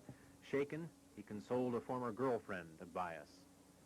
Football player Keita Covington said he walked Bias to Bias's new car at 2:15 this morning and presumed he was going to see a friend. Bias seemed fine. Was there any sign last night? No. Of any trouble with him? Physically, was he Just feeling excited. Yeah, I mean, other than being excited, you know, what else could you expect? Was there any heavy celebrating last night? No, not here. Bias had reason to be celebrating, and the campus was happy for him. That's a tragic loss. Right after the best thing that really happened to him in his life, you know, it's really incredible. Well, the biggest things about it is the age, isn't it? 22. how old I am, and it doesn't cross my mind too often to think that I could be gone tomorrow. Most did not see the young star as one who would ruin things by going to extremes after reaching his pinnacle. And Taylor knew him. He knew he had a reputation to uphold, not just himself, but the whole school. And I think for that reason, I would never know him to do any kind of drugs or anything like that. There are many people wanting to know the answers to many questions, but some don't want to know if there is more to this than a heart attack. They want to depend on Len Bias, his image and strength, now as they had before. To be sure here, he will be remembered for his contributions no matter what happened. Kelly Burke, Channel 4 News. Nowhere is the shock of Len Bias's death more deeply felt than in the Landover, Maryland neighborhood where his family lives. And Barbara Harrison has been in Landover most of the day. She has a live report for us now. Barbara? Susan and Jim, the whole neighborhood here in Landover has been numbed by the news of Len Bias's death. Neighbors can't believe they're hearing bad news, sad news from the Bias home when just yesterday, in fact, it all started on Tuesday, they began celebrating his victory with pro ball. He'd always wanted to play for the Boston Celtics, and he was going to do it. It had been his dream since he was a little boy, and it was a dream that was shared by his entire community. This morning, his parents were still in shock after returning from the hospital where they learned of Len's death. Other members of the family and neighbors and friends were also shocked over Len's death. I just hope that I live to see him in heaven. And everything I do from now on is dedicated for my brother. I've known Len for probably 15 years. We grew up together, going to elementary school, high school, played together. We just did everything together, and that's like a part of my family is gone right there. At first, kids used to laugh at him, because he was very awkward, but he kept playing, and then, like, every day he was up there, like, 7 days a week. And he developed to one of the best ball players I had. His true friends were the ones that would be with him because they liked him, not just because he could play basketball. And he's always understood that. He knows the difference. His body may be gone, but he's still there. You're not going to change those kind of things. Later today, the family was visited by Maryland coach Lefty Driesell. They also received a call today from the Reverend Jesse Jackson. We have so many people gathered behind us outside the Bias home here in Landover, people who are grieved, who are still shocked, and they say this is not going to go away for a long time. This is Barbara Harrison reporting live from Landover, Maryland. Thanks, Barbara. Well, what makes this even harder is that this is not the first time that a young, seemingly healthy athlete has died suddenly and involved with the University of Maryland. Henry Tannenbaum has been looking into what has really become a phenomenon of sorts. Almost so. Now, there is no question that drugs on their own can be deadly, and we have been reporting that there seems to be evidence of drug use here. But the actual cause of death will only be known after the autopsy reports are resulted. It is true that sometimes drugs can make an underlying condition worse, and sometimes even the most seemingly healthy athlete has an underlying problem. Len Bias was young and healthy, and this morning, suddenly, he died. How could that happen? Young athletes who die suddenly almost always have a structural heart disease. Dr. Barry Marin of NIH is author of what is apparently the only major study on sudden death among competitive athletes. The most common cause of sudden death in young athletes who were competitive was hypertrophic cardiomyopathy. 16-year-old Scott Marsland suffers from hypertrophic cardiomyopathy. It is an inherited heart illness. One of the muscle walls in his heart is highly enlarged. The condition can be seen on sonogram by echocardiographer Kim Green. This is the enlarged septum. Blood flowing from the mitral valve is blocked on its way out through the aorta. It was this condition which killed former University of Maryland basketball star Owen Brown in 1976. That same year, his former teammate Chris Patton also died of heart failure. In his case, the problem was Marfan's syndrome. It is also an inherited disease, very rare. Its victims are usually very tall, gawky, and they often have a deadly weakness in the aorta, the vessel which carries blood from the heart. In Chris Patton's case, the aorta burst. In other athletes, the problem has been the coronary arteries which carry blood to the heart. In some people, they are congenitally deformed, and eventually a kinking can cut off the blood flow. In other cases, there may be a weakened blood vessel in the brain. It can burst, causing sudden death.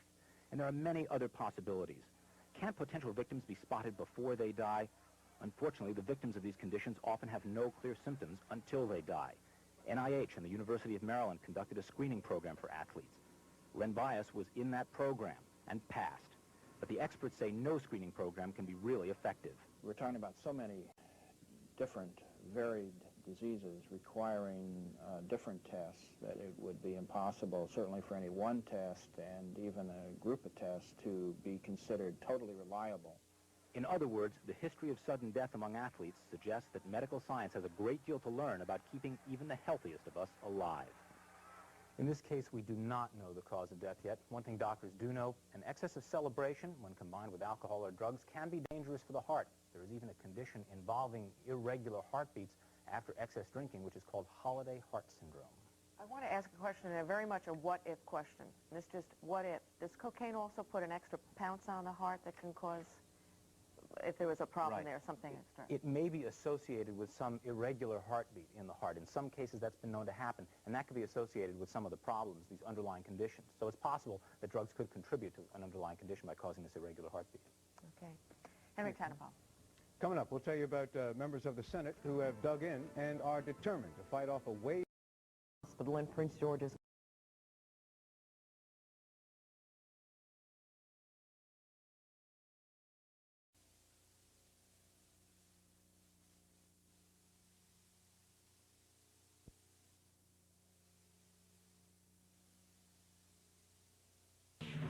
Now, from Television 9, Washington's news station, this is Eyewitness News at noon. Good afternoon. I'm Bob Dalton. I'm Andrea Rowan. A local success story took a tragic turn this morning. Len Bias, the Maryland University basketball star on his way to becoming a world champion Boston Celtic, died of an apparent heart attack today at Leland Memorial Hospital in Prince George's County. Dave Statter is at the College Park campus of the University of Maryland with this live update. Andrea, this is Washington Hall. This is where Len Bias collapsed early this morning in this dormitory here on the University of Maryland campus.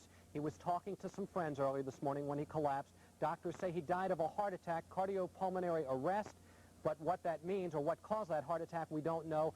And at this point, we don't know what the real cause of death for this 22-year-old rising star of the Maryland basketball team and eventually the Boston Celtics. Bias was rushed to Leland Hospital early this morning by ambulance. Following him to the hospital were friends and relatives and fellow basketball players from the University of Maryland campus. A lot of people came from the nearby Adelphi community. Bias went to Northwestern High School not far from the hospital. Many of his friends showed up at the hospital, obviously very upset over this news and this latest turn and the end of this tragic career for the University of Maryland basketball star.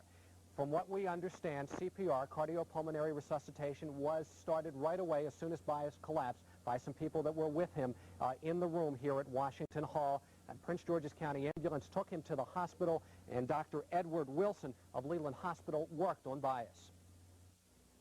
At this point, it's cardiorespiratory arrest. It's now a coroner's case. The body will be sent to Baltimore. Further information will come out of that department. We don't know what caused the death. He was circulating blood well, so it looks like there was no internal bleeding. So it had to be somewhere in the primary pump area, which is the heart, and that was the part that was not working. A morgue wagon took the body to the medical examiner's office in Baltimore, where an autopsy will be performed. The cause of the death not determined. The only thing we know is that Bias's heart stopped. Prince George's County homicide detectives have been investigating this death, just a routine death investigation at this point. They came to Washington Hall here at the University of Maryland to talk to friends and talk to anybody who knows about Bias's whereabouts in the last couple of hours. Once again, the case is wide open. Homicide investigators say they have recently talked to Coach Lefty Drizzella. We're going to be doing that in the last hour or so to try to find out any information that the coach can provide on Bias's whereabouts and anything that they can tell him about possibly what led to the heart attack that took Bias's life early this morning.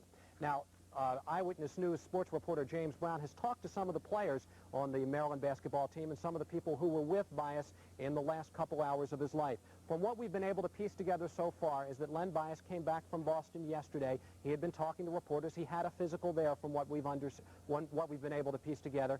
And he came back and he talked to a lot of his friends at University of Maryland here on the campus yesterday evening. We understand from these players and friends that Bias was somewhat frustrated and somewhat annoyed by all the press coverage and a lot of the questions he was being asked. Somewhere around 2 o'clock this morning, from what we've been told, Bias left his friends at the University of Maryland for about an hour or so and did not come back to the campus till shortly after 3.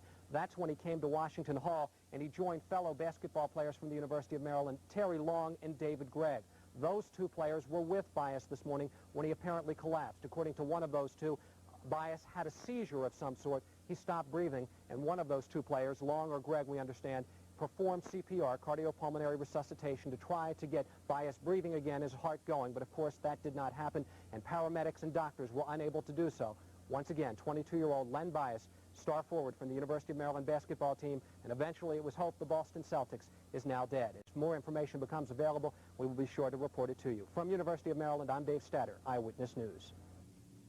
Len Bias's death comes at a time when that young man was at the top of the basketball world. Just 2 days ago, he was the second selection in the NBA college draft, and the champion Boston Celtics would be the team that would have reaped the benefits of his talents. James Brown talked with Bias Tuesday about the selection. The coach Auerbach, well, the manager Auerbach, and he told me that I wasn't going to get much, I wasn't going to stop, but I was going to get a lot of playing time for I to be the sixth man. When it all came down, were you really hoping that it could have been Boston in the end? Yeah, I really was hoping that it was Boston, and my dream came true. Celtics coach K.C. Jones reacted with shock and sadness when he heard the news of Bias's death and said the young man had emerged from recent physical examinations with a perfect record. Celtic star Larry Bird said it's the cruelest thing he's ever heard of. Many scouts considered the Washington native to be the best athlete in the draft. Bias was the Atlantic Coast Conference Player of the Year this past season. He played high school ball at Northwestern and Delphi before being recruited by the University of Maryland. Bias could have entered professional basketball at the start of his junior year, but chose to stay in College Park and graduate. We'll have more on the tragic sudden death of Len Bias later in the show.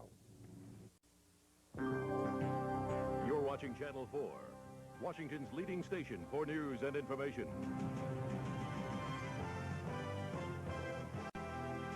This is the 5 o'clock edition of Channel 4 News, your first look at all of today's news. Presented by Lee Thompson, Dave Marish, Weather with Bob Ryan, Sports with George Michael, Pat Lawson's Special Focus, and featuring Henry Tenenbaum and Steve Ducey. And now, Channel 4 News live at 5.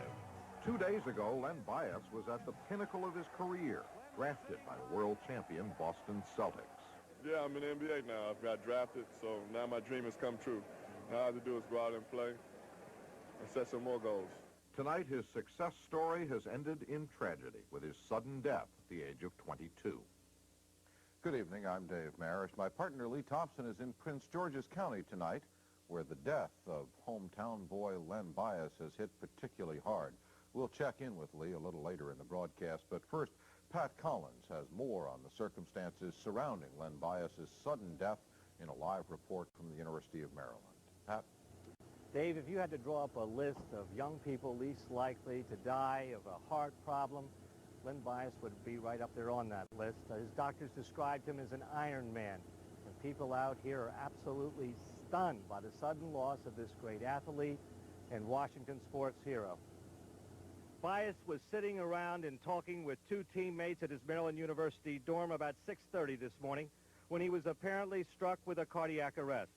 One of the teammates, Terry Long, performed CPR, and an ambulance was called.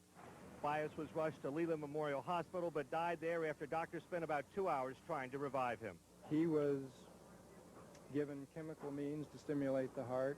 A pacemaker was placed, all to no response. Bias was considered to be in the peak of health.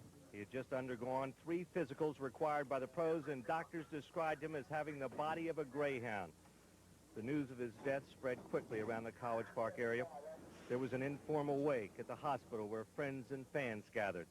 Everybody in the neighborhood knew him. Everybody knew him. You know, he got along with everybody. And I just want to know what happened. Bias was an all-metropolitan basketball player at Northwestern High School, an all-American at Maryland, and perhaps one of the best basketball players the Terps ever had. This is perhaps the saddest day in the history of the University of Maryland. The loss of Leonard Bias is something that each and every member of this campus community feels very deeply. Len Bias, dead at age 22. Prince George's County homicide detectives say there's no evidence now of any foul play. They say they're awaiting a final autopsy report and toxicology lab tests, which would determine whether or not there was any drugs or foreign substances involved. You know, this is the third Maryland basketball player to die of a heart problem in recent memory. Dave? Pat, I guess we should say that the autopsy that is being performed is routine in cases of sudden death and does not indicate any suspicion of foul play in the death of Len Bias. Absolutely. It's because of the sudden nature of the death, his age. They just want to make sure to see if there was some sort of, maybe even a disease that may have caused this, something that was overlooked by all those physicals and all the exams he went through. Thank you, Pat Collins. Pat reporting live from the University of Maryland. Of course, Len Bias's family has been hit hard by the news of their loss this morning. A slow stream of visitors has been moving through the Bias household today. Some people bringing flowers, some food, others simply stunned, bringing whatever comfort they can. Word of the death of the eldest son was not easy for his younger brother. He spoke with us. He was the best brother that I think ever in the whole world, the best brother. Anything that he wanted done, I mean, anything that you needed, he'd jump right on it. Always on top of the job, just like my father. Anything that he wanted done, or anything that you needed to be done, he'd get right on it. And I just hope that I live to see him in heaven. And everything I do from now on is dedicated for my brother. Word of Len Bias's death spread quickly through the University of Maryland campus community. Friends started coming to Washington Hall. That was the dorm that Len Bias had called home. Everywhere there is shock and sadness and disbelief on that campus. It's great. I loved him to death. He came in last night about 12 o'clock, you know, we were sitting around talking about the draft. You know, he was really excited about everything, and he was looking forward to, you know what I mean, to move on. Because I was coming to work this morning, my car had to get out of the way for the ambulance coming up here. I was just really surprised when they told me what had happened, who it was. Really a shock then. Friends and the news media gathered at the hospital this morning, but nothing could be done. Those present hoped that they might find out why Len Bias had died so suddenly. The sports world tonight is stunned, especially players and coaches who worked with Len Bias. George Michael's in the newsroom now. George, I'm sure that this is simply personally devastating news. It's very hard, Dave, when you get to know an athlete as you get to know a Len Bias. He's a fellow that was very easy to like, always with a smile on his face, and someone who I genuinely enjoyed having the opportunity and pleasure to cover.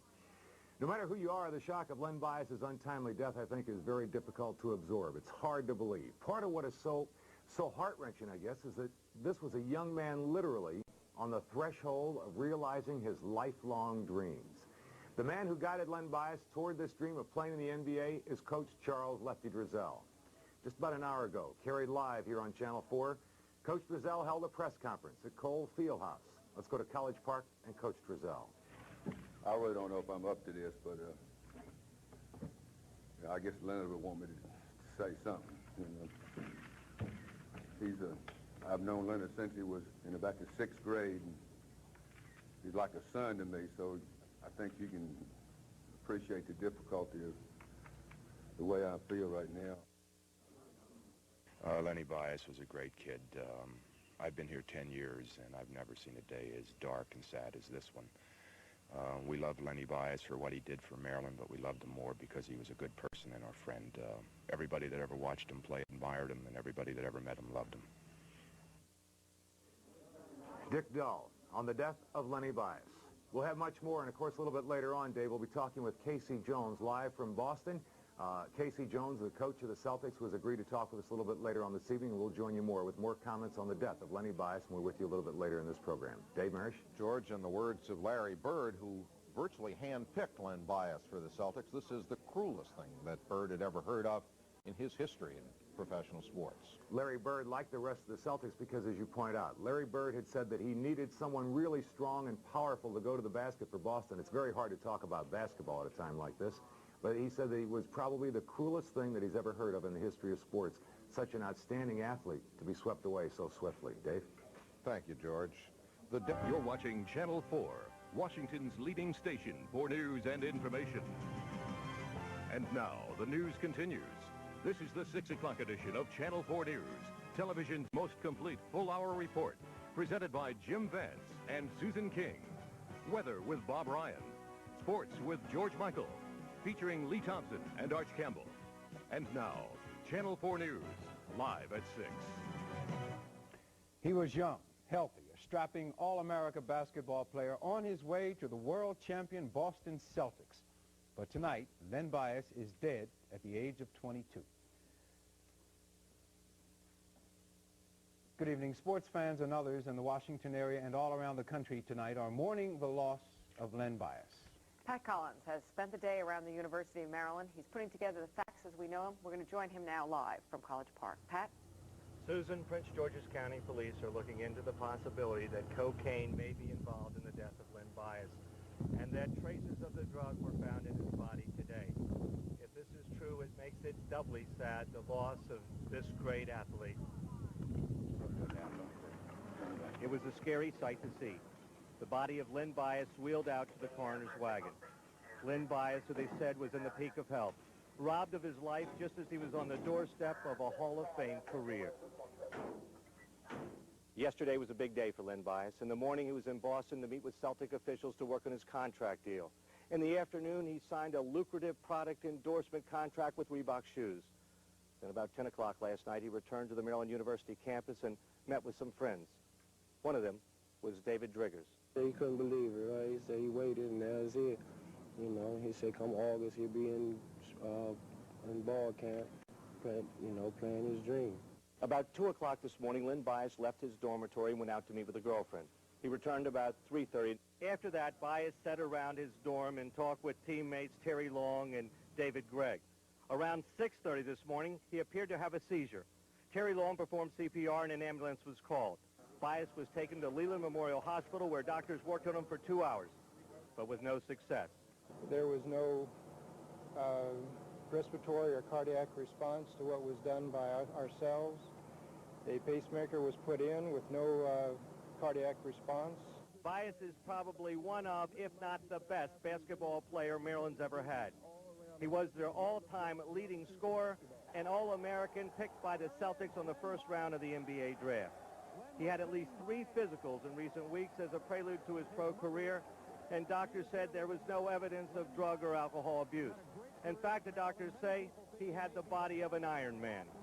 Len Bias, dead, just as he was about to fulfill his dream of becoming a pro basketball player. I got drafted, so now my dream has come true. Now all I have to do is go out and play and set some more goals. Once again, police continue to investigate the death of Len Bias, awaiting a toxicology report which could indicate whether or not drugs were a factor in the death of this great athlete. Jim, Susan. Okay, thanks, Pat. George Michael has known Len Bias well for the 4 years of his college stay at the University of Maryland. George, with us now. It's real sad news. It is one of those stories that you start with early in the morning and you somehow feel inadequate about the job you have to do. What you do in a case like that is to go to those people who knew Len Bias best, those people who, well, were really most familiar with him. One of those is Dick Dull, and for that I'd like to take you out to the University of Maryland, College Park, to talk with Dick Dull, who is the athletic director at the University of Maryland. Dick, the first thing I wanted to ask you is, if you could, what this day has been like for you and what your feelings must be at this hour after a very long ordeal today. Well, we've been in a state of shock from the time we first heard about it this morning, George. I personally can't remember in this day where I've come to an office with an emptier feeling in my stomach. Lenny Bias was a great basketball player, but more than that, he was a great basketball player, but more than that, he was a great friend, and he was part of our family, and he belonged to the University of Maryland and to the state of Maryland, and we're going to grieve his loss probably as long as we live ourselves. Dick, I think you know how uncomfortable I feel trying to ask you about it, but you've certainly heard all the reports, and I'd like to ask you, what must your response be when you hear that, unquote, source from Leland Hospital says traces of cocaine in Lenny Bias's body? It's already a tragedy. This adds to it. It certainly does. I hope that it's not true, and as you well know me, I don't believe on named sources. I think probably it would be premature to speculate right now, George. They'll probably sometime tomorrow be released by the medical examiner, and until that time, I have to assume that this is due to some other causes. I hope and pray that it is, but regardless, Lenny Bias is dead, and we're not going to bring him back. Dick, I know it's very difficult. I would like to ask you for, if you could, a final thought regarding Coach Lefty Driesell, who obviously, Lenny Bias was not just a basketball player. See, I know that. That's what makes it hard for me to ask you. The thoughts on you and Lefty Driesell as far as Len Bias not being here. What your final thoughts? Well, I think the thing that we'll miss is not the points that he scored and not the way he represented Maryland. I know my personal feeling is that I love that big smile that Lenny Bias had on his face every time I walk by him in this building, and that's gone forever, and we're all going to be the lesser for it. Dick Doe, Athletic Director at Maryland, I thank you for joining us. A very difficult assignment at best. Thank you for being with us, Dick. Thank you, George. Dick Doe, the Athletic Director at Maryland. As you can see, Jim, it is a very difficult, it's been a very long ordeal just to fill you all in. It started early this morning. We were advised of his death. Unfortunately, as Pat Collins reported to you, there have been reports that there were traces of cocaine in his system. I can only tell you what we have heard, and that is much the same thing. And we don't know anything beyond that other than there are, unquote, unnamed sources have said that this was the fact. No one's saying anything officially at this hour. We'll be talking with K.C. Jones of the Celtics a little bit later. Thank you, George. Well, obviously, one does not expect the youngest and the best to die like this. Len Bias's death left the University of Maryland campus in shock. Kelly Burke was there shortly after the news broke. It was this morning. As a player of top caliber, Len Bias was naturally put on a pedestal. But it was clear he was well thought of as a person, too. Many came by Washington Hall stunned. Did you know Len? Yes, I did. I'm really upset right now. It's not a good time for me to talk about it. Okay. I loved him to death.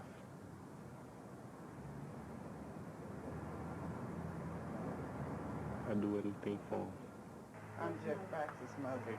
Parents of Maryland basketball players came by the dorm to console their sons who lost a friend. Jeff Baxter, teammate and roommate of Bias, would say nothing of events early this morning.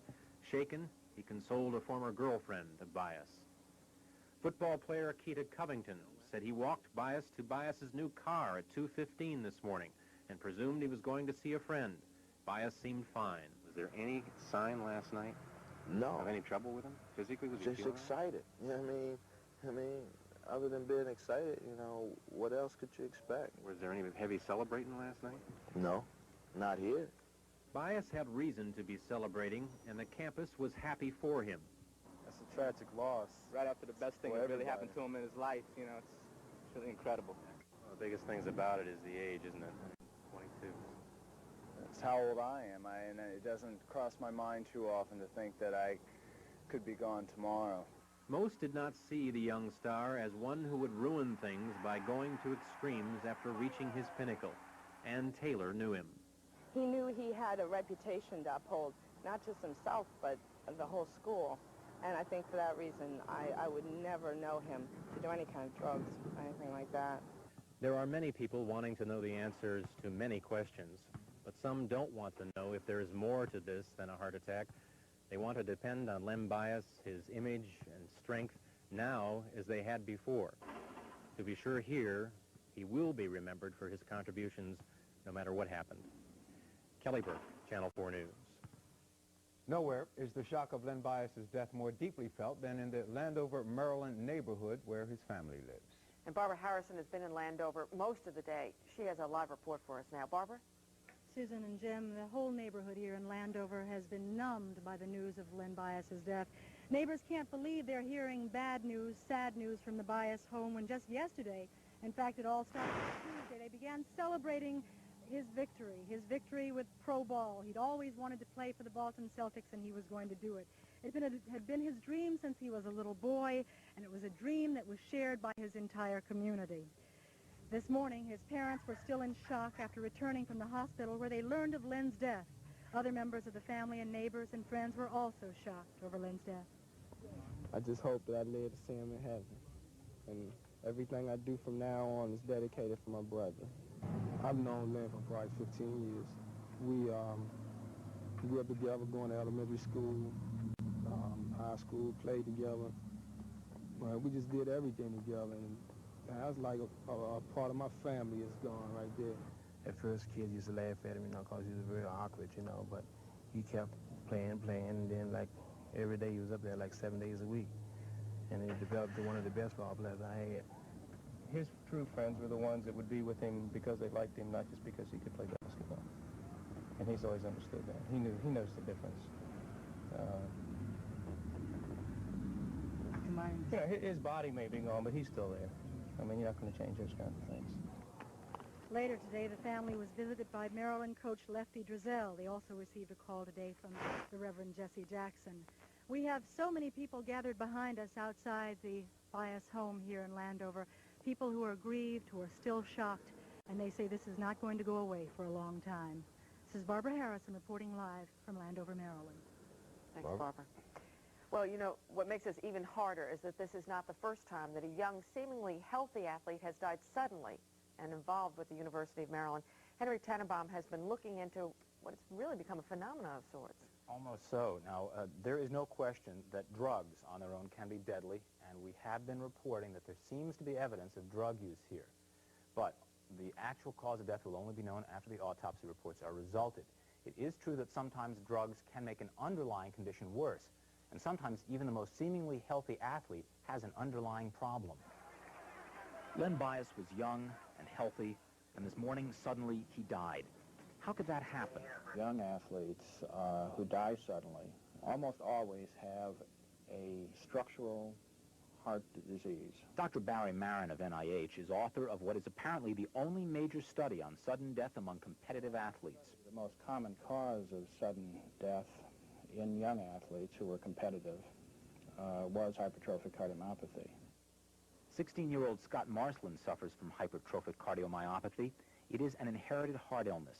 One of the muscle walls in his heart is highly enlarged. The condition can be seen on sonogram by echocardiographer Kim Green. This is the enlarged septum. Blood flowing from the mitral valve is blocked on its way out through the aorta. It was this condition which killed former University of Maryland basketball star Owen Brown in 1976. That same year, his former teammate Chris Patton also died of heart failure. In his case, the problem was Marfan's syndrome. It is also an inherited disease, very rare. Its victims are usually very tall, gawky, and they often have a deadly weakness in the aorta, the vessel which carries blood from the heart. In Chris Patton's case, the aorta burst. In other athletes, the problem has been the coronary arteries which carry blood to the heart. In some people, they are congenitally deformed, and eventually a kinking can cut off the blood flow. In other cases, there may be a weakened blood vessel in the brain. It can burst, causing sudden death. And there are many other possibilities. Can't potential victims be spotted before they die? Unfortunately, the victims of these conditions often have no clear symptoms until they die. NIH and the University of Maryland conducted a screening program for athletes. Len Bias was in that program and passed. But the experts say no screening program can be really effective. We're talking about so many different, varied diseases requiring different tests that it would be impossible, certainly for any one test and even a group of tests, to be considered totally reliable. In other words, the history of sudden death among athletes suggests that medical science has a great deal to learn about keeping even the healthiest of us alive. In this case, we do not know the cause of death yet. One thing doctors do know, an excess of celebration, when combined with alcohol or drugs, can be dangerous for the heart. There is even a condition involving irregular heartbeats after excess drinking, which is called holiday heart syndrome. I want to ask a question, and very much a what-if question. And it's just, what if? Does cocaine also put an extra pounce on the heart that can cause, if there was a problem there, something extra? It may be associated with some irregular heartbeat in the heart. In some cases, that's been known to happen, and that could be associated with some of the problems, these underlying conditions. So it's possible that drugs could contribute to an underlying condition by causing this irregular heartbeat. Okay. Henry Tannenbaum. Coming up.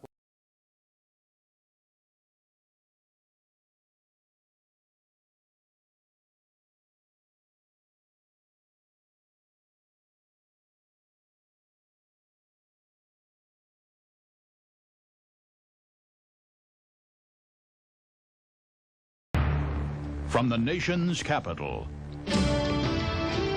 WJLA-TV Channel 7 brings you comprehensive coverage of the day's events.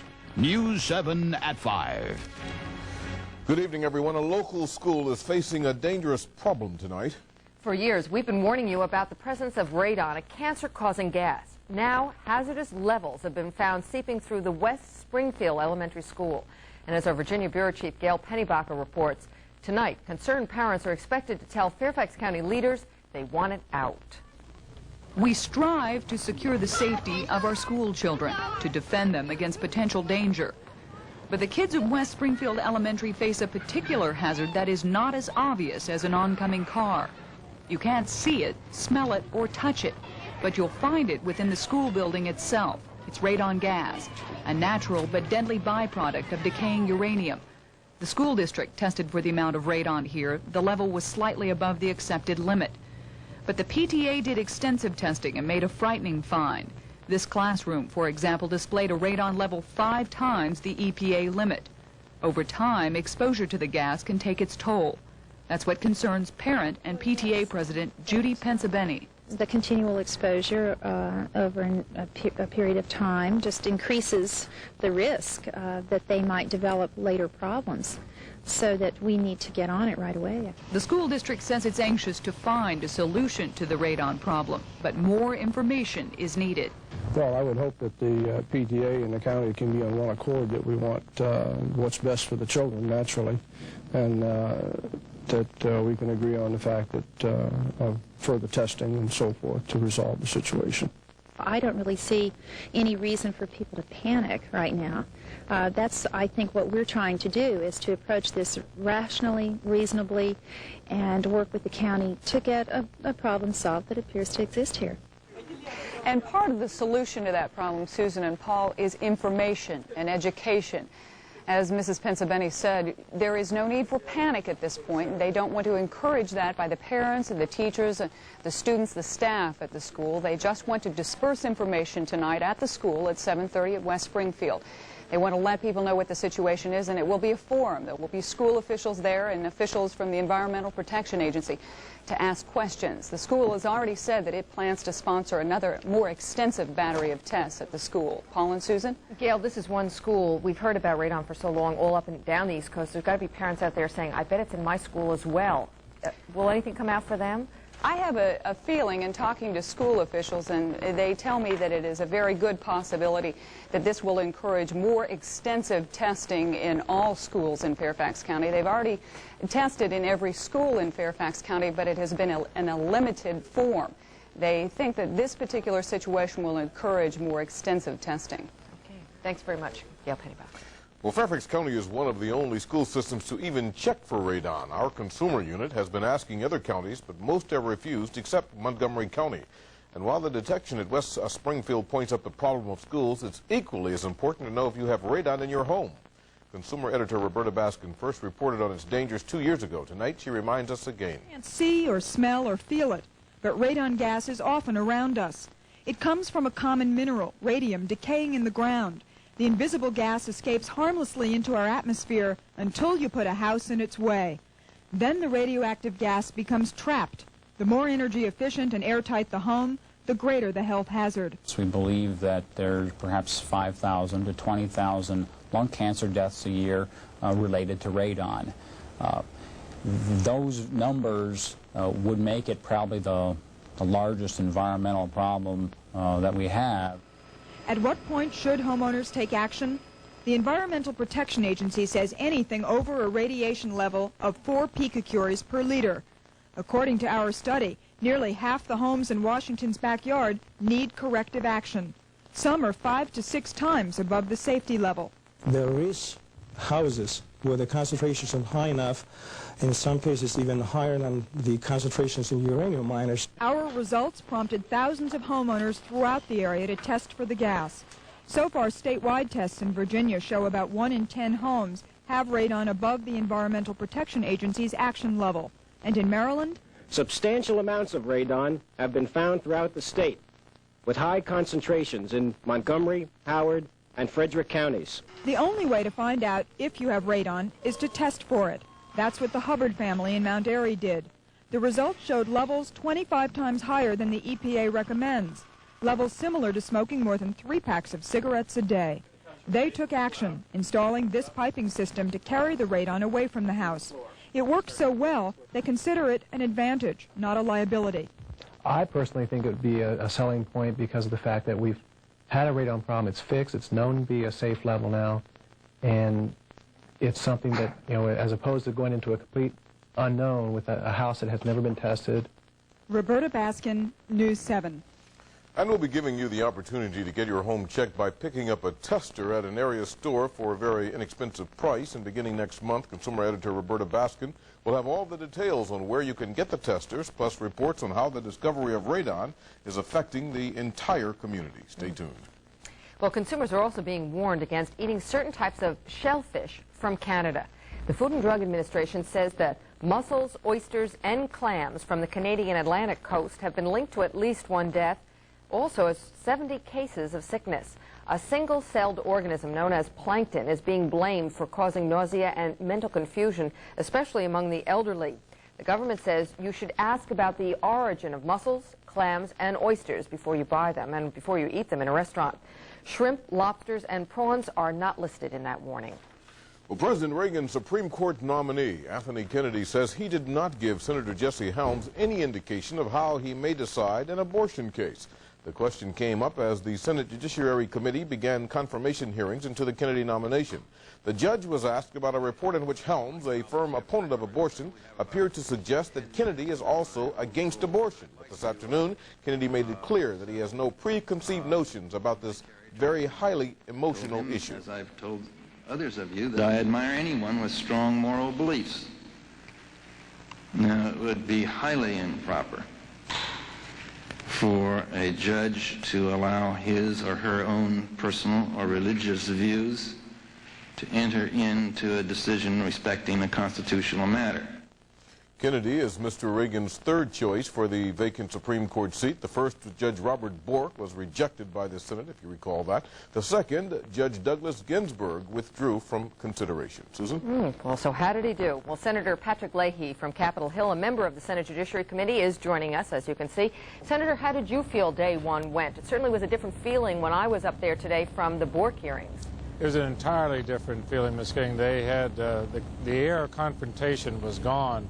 I think the White House, after charging up the hill with both Judge Bork and Judge Ginsburg, spending as much time attacking people who might not agree with them as they did in supporting their person, now feel different. Instead of setting up somebody who's branded as a person to carry on an ideological mission, they're ready to let the process go its way, and it's gone its way much, much better. And I think everybody, both at the White House and at the Senate, breathed a sigh of relief to get that air of confrontation behind us.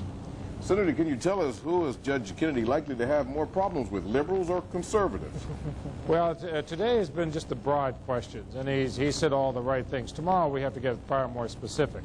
I don't think it would be fair to nominees who come after him. Actually, it wouldn't be fair to Judge Bork. I mean, Judge Bork, we were very specific with him. We haven't been all that specific with Judge Kennedy yet, but by tomorrow we will be.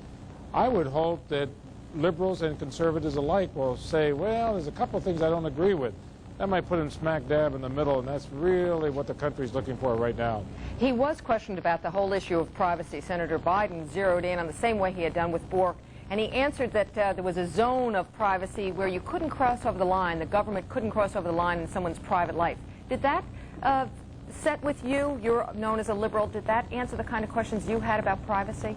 Well, I think that was a good start. He said that a lot of lawyers, or most lawyers and most judges recognize that. He didn't say how he felt himself.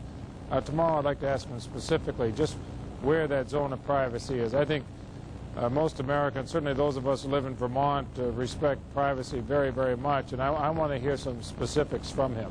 Senator, as you well know, some women's groups are opposing Judge Kennedy's nomination, specifically now. He answered the question, or at least he was asked regarding his membership in a private club. Did you get from his answer that he was apologizing for his insensitivity for being a member? I think he was apologizing. He was saying that we all become more sensitive as we grow older, and he felt that he was. That's a realistic thing. I can accept that. You know, I have to sit there and wonder whether I would have been sensitive enough or smart enough to have gotten out of the club even as soon as he did. He knows that he shouldn't stay there. He certainly was sensitive enough to realize that a Supreme Court justice definitely shouldn't be there, and I accept that. Senator, listening to your answers, I would expect this will all be finished this week. Doesn't sound like they're going to extend it like they did the Bork hearings. I don't think they will. You know, there's really only one witness that's going to count here, and that's going to be Judge Kennedy. There'll be some groups for him and some against him. but that's not going to be all that material. Judge Kennedy will make or break his own confirmation. It's really his to lose. Okay, that's the final word, as they say. Senator Leahy from Vermont, thank you for joining us, member of the Senate Judiciary Committee. Appreciate his candid responses there. Very candid. Well, while Kennedy is hoping he'll be the man to take the seat on the bench, another vote could have made a difference today. The Supreme Court threw out an Illinois abortion law today. The law required teenagers to first tell their parents or a judge that they want an abortion, and then they would have to wait 24 hours before having the procedure done. Well, the justices upheld a lower court ruling saying the law interfered with abortion rights. The decision was made on a 4-4 vote. That means the issue could come up again when the High Court is restored to its full complement of 9 justices.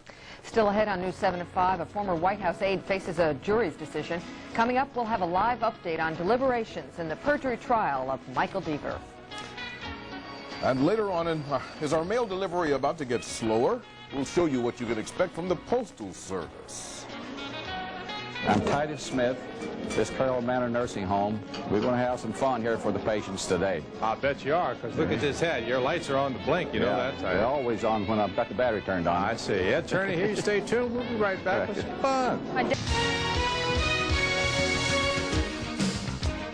The fate of former White House aide Michael Deaver is still in the hands of 12 men and women now. A jury is deciding whether the longtime friend of President Nancy Reagan is a willful liar who traded his relationship for profit, or is a victim drawn into a prosecutor's trap. For the latest, let's go live to Sam Ford, who is at U.S. District Court. Sam, what's going on now? Well, Paul, it's gone on for 13.5 hours now. The jury met for 6 hours last Friday. They took the weekend off, and so far today they've met for 7.5 hours. Michael Deaver arrived today. This close personal friend of President and Mrs. Reagan, former White House advisor, was tried on 5 counts of lying to Congress and a federal grand jury. It all stemmed from investigations into whether Deaver was illegally profiting from his close relationship with the First Family after he left the White House and opened his own consulting firm. The prosecution charges, when questioned about these matters, Deaver lied twice to Congress and 3 times to the grand jury. If Deaver were found guilty on all charges, he faces up to 25 years in prison and fines of up to $34,000. It has been a long trial. Today ends the 8th week since it began. Part of that has been due to Deaver's health. He's been hospitalized twice since this trial started. Paul. Well, Sam, let's tap in on just a bit of courtroom philosophy. There are those who suggest if a jury stays out, it helps the defendant. And others say if a jury stays out, it helps the prosecution. What are they saying down there? Well, no one's saying much of anything in those terms. Perhaps there are disputes within the jury room, but they could be just buried under the enormous amount of paper that's been generated in the 8 weeks of this trial. This morning they received the full transcript, 3,600 pages. So they could be reading, who knows, but the judge says that if they haven't finished within the next hour or so, he's going to let them go home for the night. You know, Sam, alcoholism was the big issue, or is going to be the big issue in this case, whether that would work as a defense, and then Deaver couldn't use it. Is there any feeling that we made a mistake, and exactly why wasn't he able to use that defense? Well, we were never told exactly why, Susan, but the defense, as you said, originally came in saying they were going to use this alcoholism defense. It was something interesting and new. Time magazine, I think, had a cover story on this this whole issue. But the defense finally decided that they just weren't going to put up a defense case at all. And so last Friday, the judge instructed the jurors to just ignore this whole issue of alcoholism. Well, Sam, there's no lonelier beat than waiting for the jury, and we'll check back with you if anything happens. As if not, we'll probably see you there tomorrow. Sam Ford at the District Court, waiting to see what the jury will decide in the case of Michael Deaver. It should be a very interesting decision. Big Washington story, for sure. It is. Well, Chrysler Corporation has pleaded no contest to charges that its employees drove thousands of cars with the odometers disconnected and then later sold those same cars as brand new. The automaker will pay more than $16 million to the owner of those same cars in order to settle current or any future lawsuits. Chrysler was indicted back in June, and today's no contest plea came just as the case was set to go to trial in federal court in St. Louis. Now, I know you know it's odometer, and you know it's odometer, and sometimes you just can't get it out.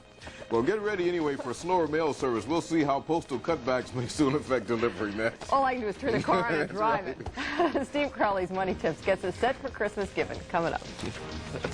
I'm Steve Crowley. Giving away money never goes out of style. And still to come on News 7, I'll have some ideas on money gifts for the holidays.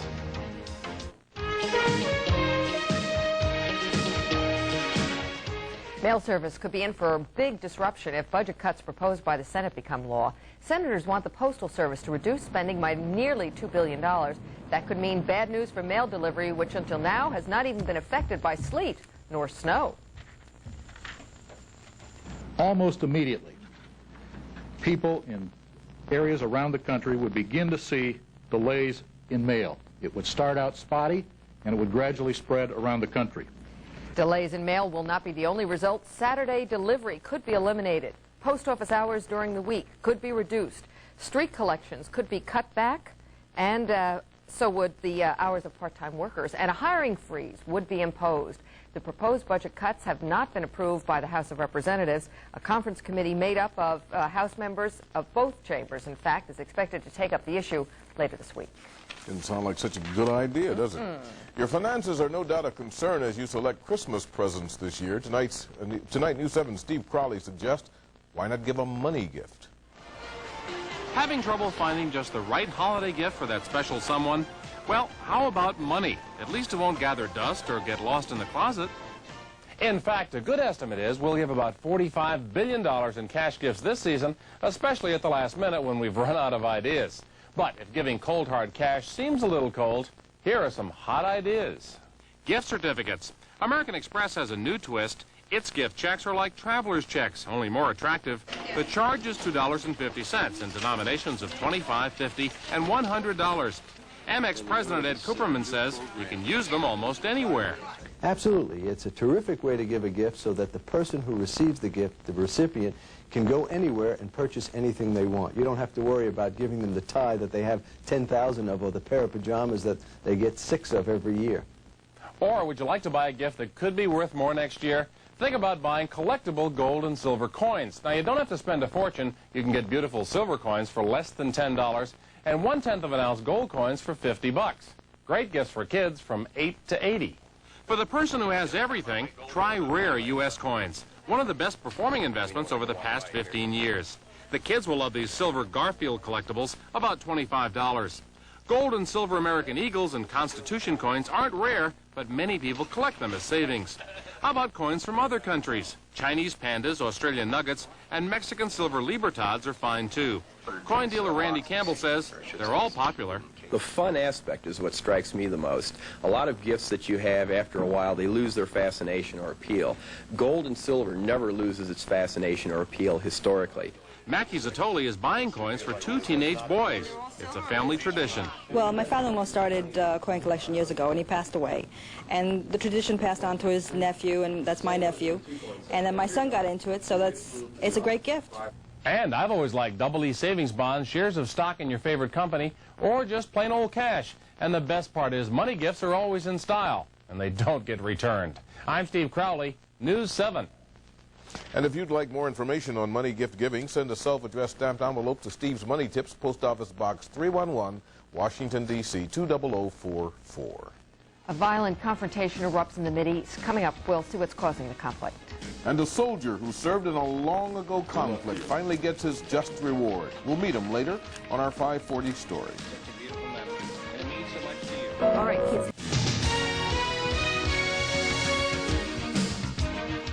The first face-to-face talks between Nicaragua's leftist government and U.S.-backed rebels did not take place today as scheduled.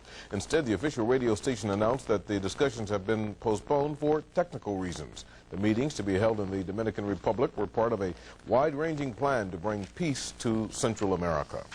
Israeli soldiers shot and killed a Palestinian protester today as violence in the Israeli-occupied West Bank and Gaza stretched into its 7th day. At least 10 Arabs were injured when stone-throwing Palestinians squared off with the Israeli forces. The latest unrest is being blamed on a clampdown by the Israeli military after an Israeli businessman was killed in the Gaza more than a week ago. Susan? A 4-year-old Oklahoma girl is in critical condition tonight after being shot by her father. Police in Oklahoma City say Virgil Knight shot and killed 2 of his children, his ex-wife, and 2 other adults before wounding his daughter. Officers say Knight was distraught over being denied custody of his children, and he was jealous of his wife's new social life without him. The couple had been divorced in 1983. They later remarried. They were divorced again last week. A mother and father in the midst of a child custody case have now been charged with kidnapping. Bonnie and Francis Kiefer allegedly kidnapped their biological son, Brian, from the home of his adoptive parents in Los Angeles. It is believed that the couple took the child from a babysitter at gunpoint and then returned to their home in New Jersey, where they were later arrested. The Kiefers, who were fighting a custody battle with the legal parents, now face a maximum penalty of life imprisonment.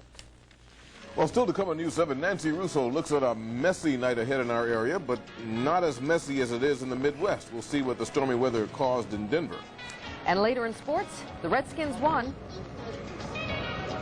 But how does the doctor feel? He's going to rate the team. Stay with us. We're going to find out.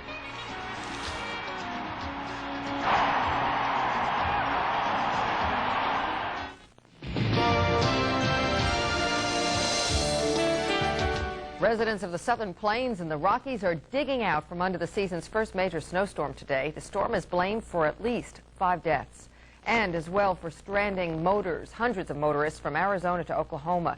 Some 16 inches of snow fell in Colorado, 16 inches. The slippery roads caused this mammoth pileup on Interstate 70 near Denver. That was yesterday. Some 70 cars were involved in the chain reaction pileup. Denver police say no one, however, was seriously injured.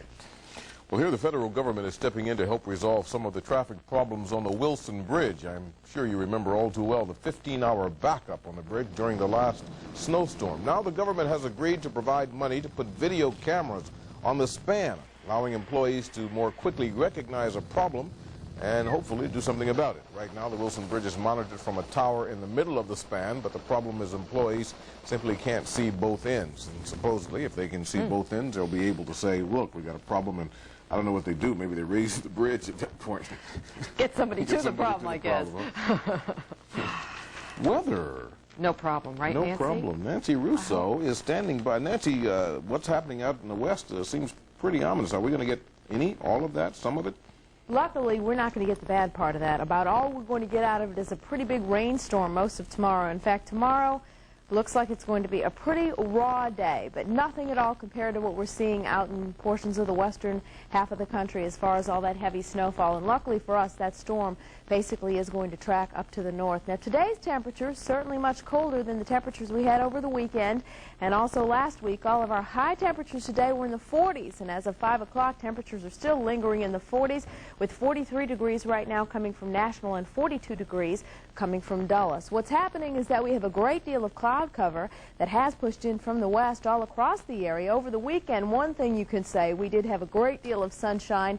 It was really a pretty good-looking weekend, but here are the clouds. They have pushed in. Most of the heavier cloud cover, however, is sitting out to the west, and that's where most of the heavy rain is taking place right now. And not only is it rain, some spots reporting snow as far west, or as far east, I should say, as Chicago, and also places with sleet mixed in with all of this precipitation that you see over portions of Ohio, and even all the way down to St. Louis. They have had very heavy snowfall amounts today. In fact, about 6 inches of snow has already fallen there, with another 6 inches possibly by tomorrow morning. Here's the real heavy weather right in the midsection of the country. What is happening is last week we were watching a storm system as it was developing out in the southwest. It did start to track up to the northeast, and as it did that, it dumped some very heavy snows. El Paso, Texas had 22 inches of snow. That is the greatest snowfall amount they have ever received there. The precipitation is in the form of heavy thunderstorms across portions of Louisiana, and luckily for us, what will happen is that that low pressure system will track up to our north, and that's why we are not going to get in on the snow here. That front, though, will push very close to us, and during the week, I think probably by tomorrow night, that front will push off the coastline, and that means we're in for some colder temperatures. But in advance of that front, we're expecting quite a bit of precipitation tomorrow, and it's going to be kind of a cold, very damp, and very dreary day for most of the day tomorrow. It's going to be one of those days that you wish you didn't have to get out of bed at all day. Tomorrow's forecast, as far as the jet stream goes, is showing you that the cold air will indeed be pushing in across the eastern states, and that means toward the end of the week we will see a pretty big change in our weather, but at least we should have sunshine back across the area. Tomorrow's high temperatures all in the 40s. Here is our forecast for tonight. It is indicating that we will be cloudy and cold, rain tonight, but I think it will hold off until after midnight. Temperatures tonight in the 30s. For tomorrow, cloudy, breezy, a cold rain. Not much good I could say about that forecast. A high temperature in the lower 40s. The following day, a little better, partly sunny, High temperatures in the mid-40s, but then it will be windy with winds blowing out of the west, 15 to 30. Our extended outlook shows us that on Thursday and Friday we'll have a good deal of sunshine, but you notice that those high temperatures have really creeped on down there. They are all in the lower 40s. Yeah. Tonight's rain, though, not cold enough to make it freeze? Or we could possibly have a little sleet very early, but it will all be turning into rain, I think, before morning. And so I don't expect any problems, just some wet streets, but nothing as far as snow. All the snow is going to stay way up to the north and to the west. Found a way for you to give us good news. Not easy, but we did it. But I tell you, on Friday you said the weekend was going to be beautiful, and it turned out just peachy keen, and it was you're great. saying no snow. I mean, you're batting 100 here. Well, we'll have to check if I'm okay tomorrow. We'll see what happens. Peachy keen, huh? A Virginia man facing the second trial in the murder of his wife suffers a court defeat. We'll have that story coming up. But up next, our 540 story is all about victory. Stay with us. This is David Paulson in the Maryland Newsroom. It may be an early Christmas present, but it's almost 70 years in coming. A Seat Pleasant man finally gets the World War I medal he deserves. I'll have that coming up on our 540 story.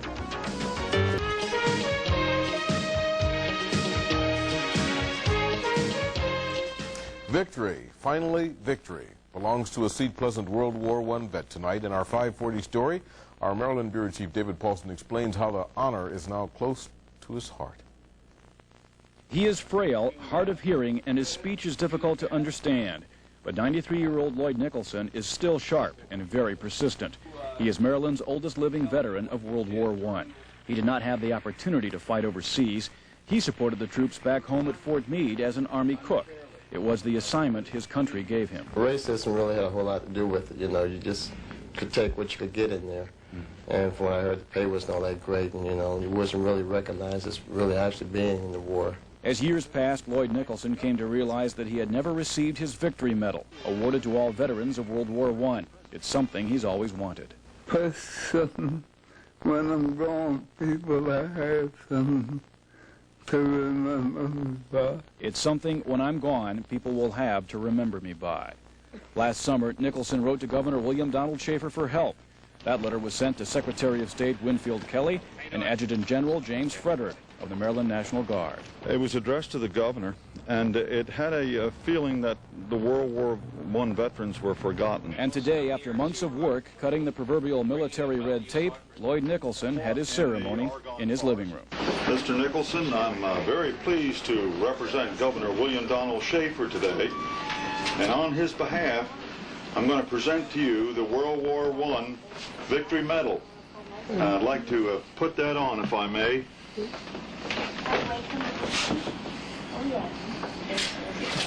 You fought in the war to end all wars, and without brave Americans like you, we couldn't have these precious freedoms that we have today. So it's an honor to be here with you today and meet you, and I congratulate you, sir. God bless you. Thank you.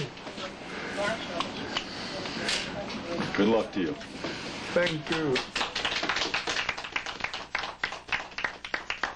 You take care of yourself, okay? I don't know how happy I am. Well, I'm glad I could do it. It's everything to be recognized, to be not forgotten. A little recognition. That's all Lloyd Nicholson wanted. As he was being congratulated by the officials there, the 93-year-old man said simply, "Thank God who let me live this long." Paul, Susan. Well, what a beautiful story, David, and thank you for bringing it to our attention. Why so long not being able to get what obviously he was entitled to? Well, I talked to the officials there who helped cut the red tape this time when they tried to get the medal. They couldn't find out what exactly went wrong. It was some kind of snafu that over the years got buried under mountains of paperwork, but they were extremely pleased to get that paperwork cleared away and get that medal to Mr. Nicholson for this Christmas season.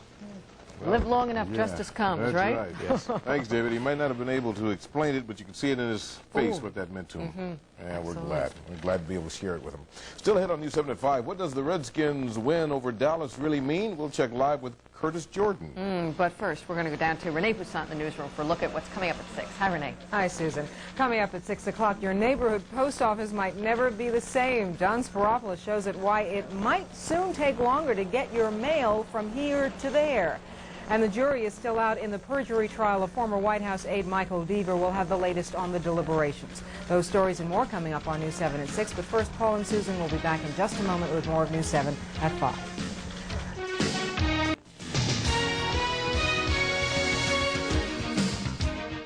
A former Conrail engineer accused in connection with a fatal train collision in Chase, Maryland, is asking for a jury trial. Ricky Gates was charged with manslaughter after a Conrail freight train that he was operating collided with an Amtrak passenger liner last January. 16 people were killed, dozens were injured. Gates' trial is scheduled to start in mid-February. There are reports that his lawyers are trying to reach a plea bargaining agreement with the prosecutors, and defense lawyers also say they may ask for a change of venue because of all the pretrial publicity.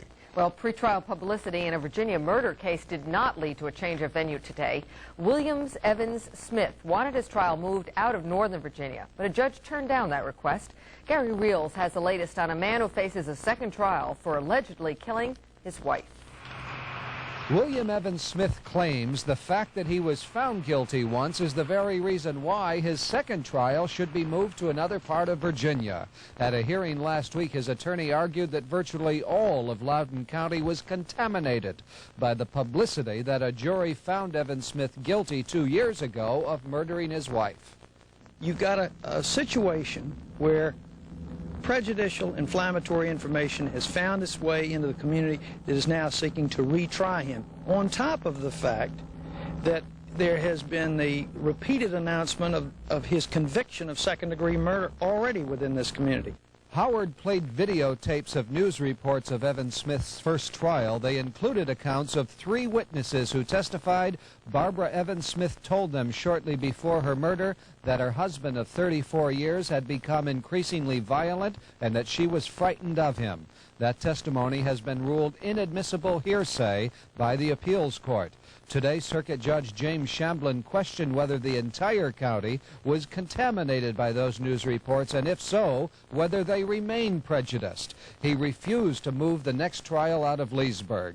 While they lost out in that attempt, Evans Smith's defense knows the hearsay testimony that helped convict him in the first trial won't be allowed the next time around. That, I always felt, was the heart, the thrust of the Commonwealth's case. If you take that away, I don't think the Commonwealth has a case. The Evans Smith case captivated this town in the summer of 1985 and in all likelihood will do so again in the spring of '88. This time around, the defense will have the advantage of having heard the state's case once before, and it will be a weaker case the second time around.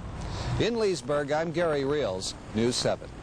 Well, Evans Smith's trial is set for April 18th in Leesburg. A sportsman called Herzog, frankly speaking, is next. Cute. Very cute. Nicely Nothing done. more to say.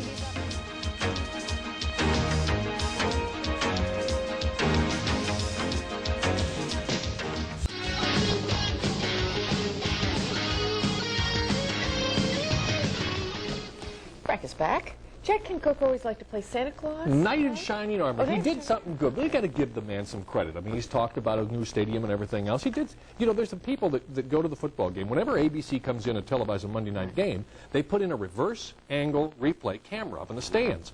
2 seats are lost. The woman whose parents got kicked out the last time because of that and had to move to inferior seats complained about it. Wrote a letter to Jack Kent Cooke, and you know what he did? Answered back and said, look, ABC's got to do the job they do on Monday Night Football. The next Monday night game, your parents are going to sit with me in my private box. Took care of that seat problem. Nicely done, huh? Now about the rest. Hey, Redskin, what, do they have problems? Well, I don't know. I consulted with another noted Redskin yesterday. He prescribes a little different approach to the Redskins' problem. Charles Mann says, don't worry about it. Just enjoy the winning as long as we're doing it. Well, let's turn to our own specialist on these matters, shall we? Dr. Curtis Jordan is standing by. Let's see what the doctor prescribes. What do you think, Doctor? Frank, one of my good friends, he happens to be the owner of the L.A. Raiders, Al Sigmund Freud Davis, once said, just win, baby, just win. And that's right. exactly what these guys are doing, and that's all that really counts, whether it's ugly or not. They're still winning ball games. I think what's happening is they're taking other teams' problems and other teams' blunders, turn them into points, and that's what it, that's what it amounts to, is just who's ahead at the end of the game. A lot of people came through big yesterday, Curtis, but I got to think the number one guy on your mind might be that little number 84. I don't know. No one's figured out how to cover this guy yet. I think, speaking of Santa Claus, coming up here, Herschel right out of the blocks gives the Redskins a gift. Charles Mann recovers. Ho, ho, ho. Set this up. I don't understand. No one, actually, Gary is being doubled here. It's hard to tell, but the safety in the corner is doubling Gary on a crossing pattern, but he gets down here and almost gets it in on the 1-yard line, tries a little alley-oop into the end zone, but doesn't work. But no one seems to be able to stop this guy. The thing is, I have to wonder, when some of the better defenses, when they run into the playoffs, who is going to, I think people are going to try to learn how to stop this guy, and I think they're going to accomplish that sooner or later. But anytime you hang Gary up one-on-one, Frank, you're going to get in trouble with him. He claims he doesn't have much speed, but he keeps running by these cornerbacks that I know can run. This is what the Cowboys did against the Redskins all day long. It was a short passing game to Cosby, and I feel like the Redskins may have to go to this type of offense themselves once teams do begin to stop Gary a little more. I feel like Jay has gotten his rhythm back. He's throwing the ball deep really well right now. Here again, Cosby takes a shot there.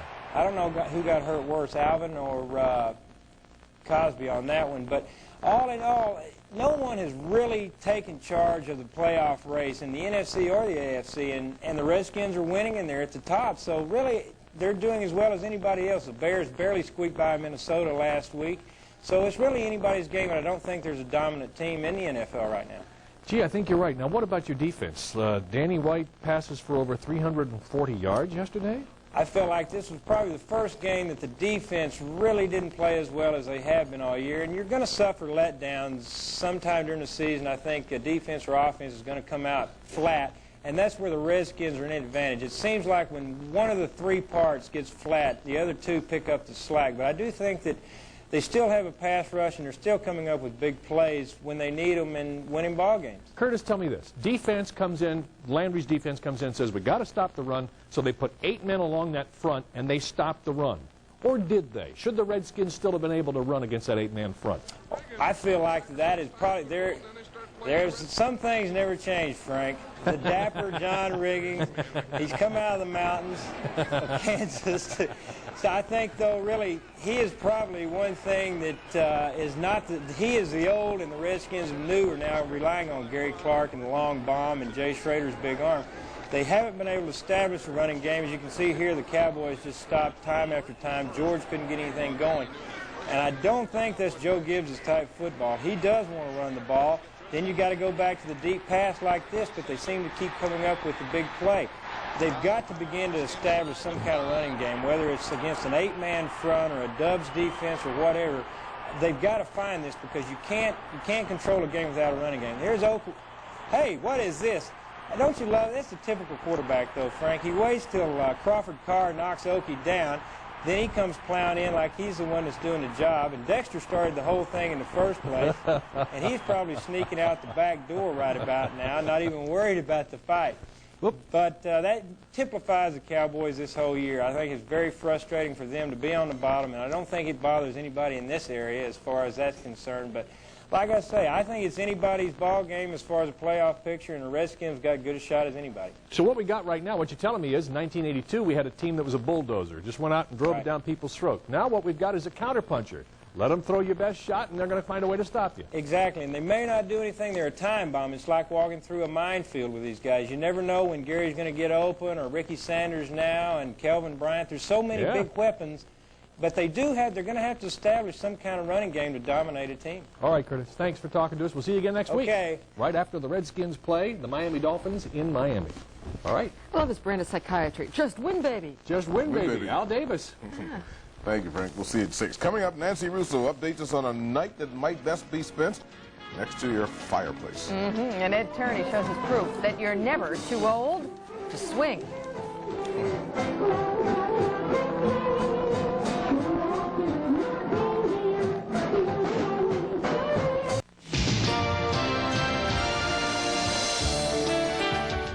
You got plans for tonight? You want an update of the weather from Nancy Russo? Umbrella and galoshes, Nancy?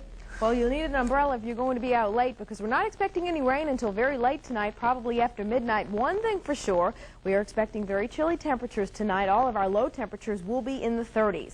For tomorrow, we will warm up just slightly because we're expecting a great deal of rain all across the area. Temperatures tomorrow will be in the 40s. Basically, it looks like just a yucky day. Yucky, huh? God. Well, when someone says he's a real swinger, it might conjure up images of a person who is rather wild and woolly.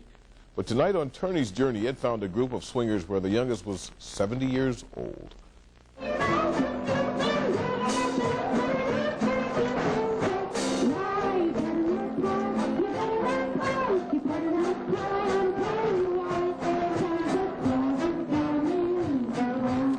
Meet the Prince George's Swingers. Phyllis Smith, guitar. Ellen Gray, banjo. Joe Dent, drums. George Ben, sax, as is Ed Fitzgerald. For 22 years, this PG County Senior Citizens Band has been playing for places like the Carroll Manor Nursing Home. The singer is Helen Oring.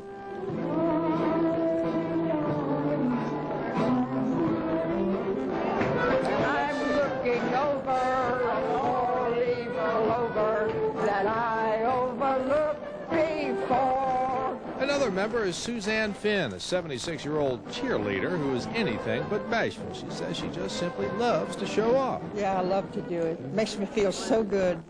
Catholic Daughters Court 212 of D.C. is throwing the Christmas party for Carroll Manor. Now, the band's youngest member is 70 years old. The oldest and an original member is 87. When you step in a nursing home and you see the little sad faces, and then we start playing and they start clapping, and some of them even dance, you know, at that. So it makes it really nice. Merry Christmas. Seniors helping seniors this holiday season. I really enjoyed it. Did you? Yes, I did. I really enjoyed it. Did you sing a little bit? Yeah, I sang a little bit. You're 97. Yeah. What kind of time have you had today with these folks? I haven't had anything, only pleasure. Pleasure all the way. Yes, the holiday season is underway, and these folks are showing you the best way to prepare for it, with a smile. Ed Turney, News 7. Ed says the PG Swingers have already had 18 such performances this holiday season, and some days well, actually, they swing twice. I guess that's the best way to say it. I think when we're 80, we'll be rocking and rolling. Oh, yeah. That's sure, our... Just keep living. We're heading in that direction. Yeah. Not slowly, but heading in that direction. That's it for us right now. Thanks for joining us. I hope you'll join us tomorrow at News 7 at 5. We're going to report on that big ceremony in Baltimore concerning the cleanup of the Chesapeake Bay. Governors from Maryland, Virginia, and Pennsylvania, plus the mayor of the District of Columbia, will sign the final document outlining cleanup plans for the bay. Long in coming. Renee Poussaint is next with News 7 at 6. Thanks for joining us. Good night. Good night. This is John Spiropoulos. It's going to take longer for the mail to get from here to wherever it's going, say postal officials who warn against budget cuts. The story next on News 7.